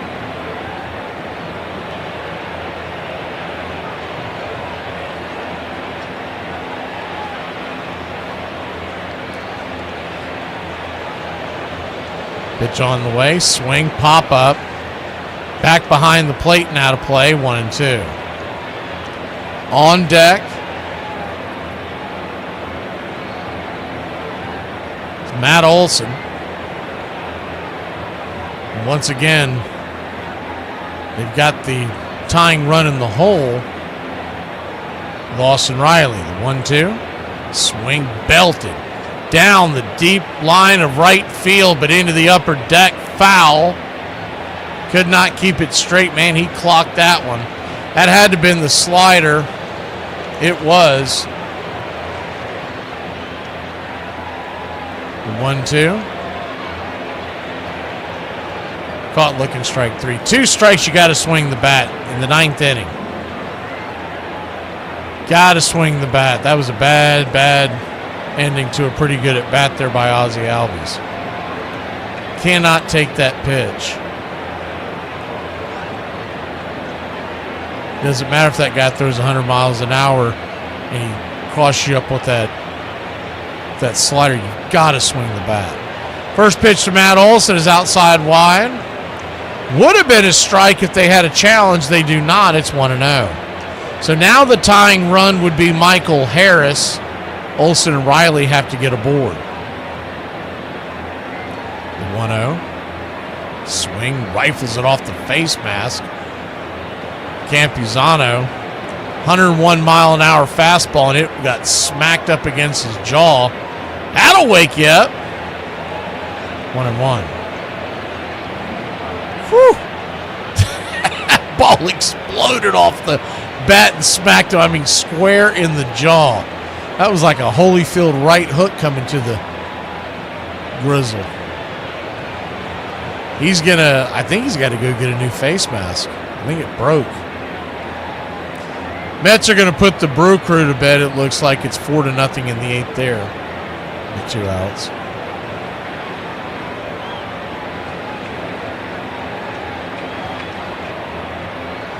And the Dodgers are clinging to a 1-run lead in Philadelphia.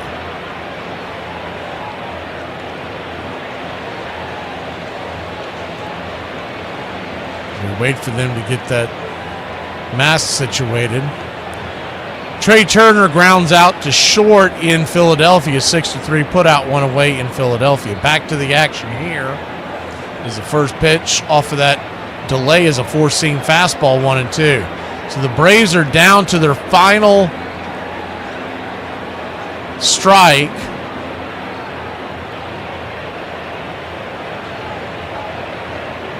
The 1-2. Swing and a miss, strike 3. Filthy 4-seam. But at least he swung the bat. You got to swing the bat in those situations. Better than getting caught looking. We'll take it every time. Braves lose a tough one. This is one of those games where everything that could go wrong went wrong. We didn't get the pitching, and we made up for it by getting just 4 base hits. Braves lose 8-3. A tough loss indeed.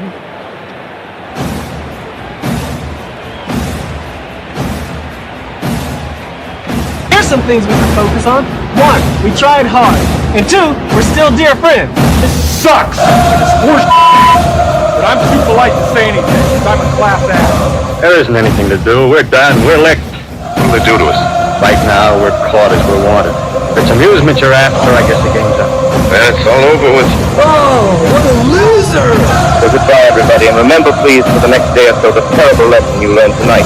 Oh no! We suck again!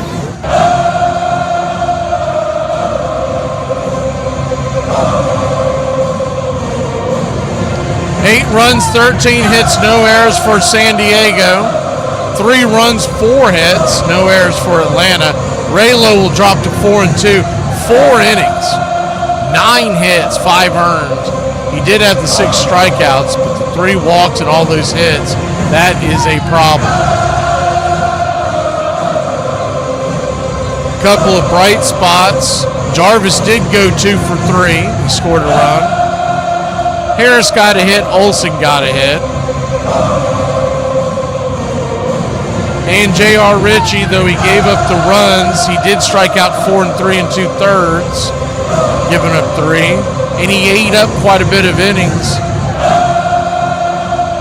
I'm sure he'll be the one that gets sent down for the next 10 days, but he did the team a service. Expect Martin Perez to take the reins tomorrow. MVPs?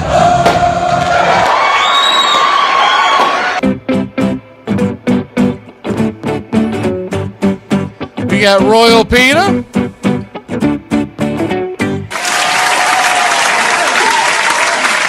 And Uncle Charlie.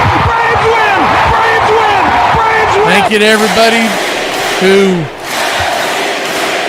supports Braves Country Radio, and hopefully the Dodgers will hold on over there. They lead it 2-1, bottom of the 8th inning against Philadelphia. We'll see you tomorrow, doubleheader day. Red Sox Orioles 1:35.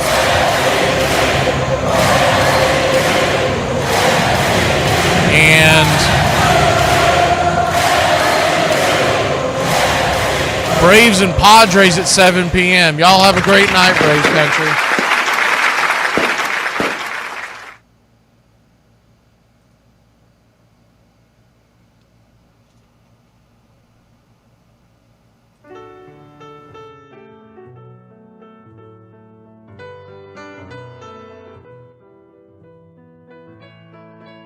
Casey at the Bat by Ernest Lawrence Thayer.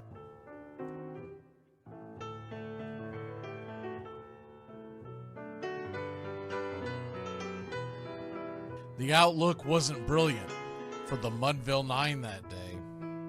The score stood 4-2, but with 1 inning more to play.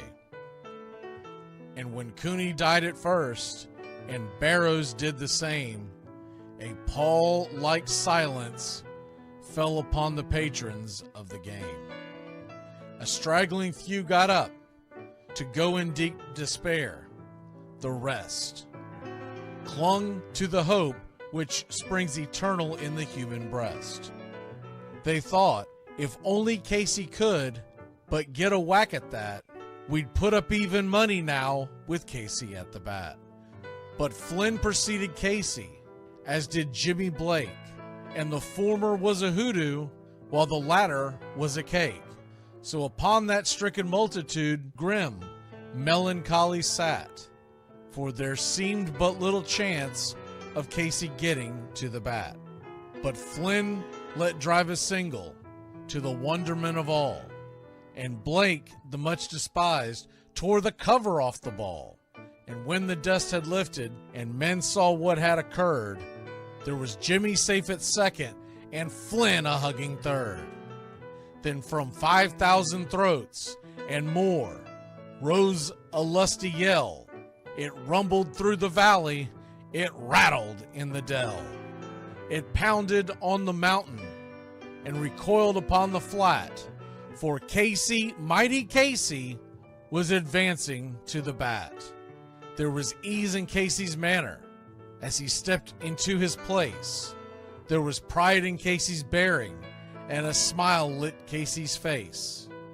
And when responding to the cheers, he lightly doffed his hat. No stranger in the crowd could doubt 'twas Casey at the bat. 10,000 eyes were on him, as he rubbed his hands with dirt. 5,000 tongues applauded when he wiped them on his shirt. Then while the writhing pitcher ground the ball into his hip, defiance flashed in Casey's eye, a sneer cooled Casey's lip. And now the leather-covered sphere came hurtling through the air, and Casey stood a-watching it in a haughty grandeur there. Closed by the sturdy batsman, the ball unheeded sped. That ain't my style, said Casey. Strike one, the umpire said. From the benches black with people, there went up a muffled roar, like the beating of a storm waves on a stern and distant shore. Kill him! Kill the umpire! Shouted someone on the stand, and it's likely they'd have killed him had not Casey raised his hand. With a smile of Christian charity, great Casey's visage shone. He stilled the rising tumult, he bade the game go on. He signaled to the pitcher, and once more the dun sphere flew. But Casey ignored it, and the umpire said, "Strike two!" "Fraud!"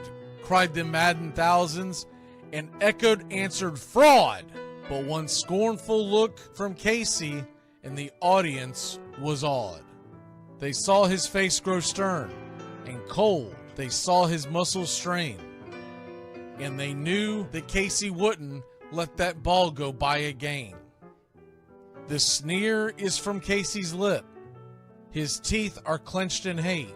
He pounds with cruel violence his bat upon the plate. And now the pitcher holds the ball, and now he lets it go, and now the air is shattered by the force of Casey's blow. Oh, somewhere in the favored land, the sun is shining bright. The band is playing somewhere, and somewhere hearts are light. And somewhere men are laughing, and somewhere children shout. But there is no joy in Mudville. Mighty Casey has struck out. Casey at the Bat, Ernest Lawrence Thayer, published June 3rd, 1888. San Francisco Examiner.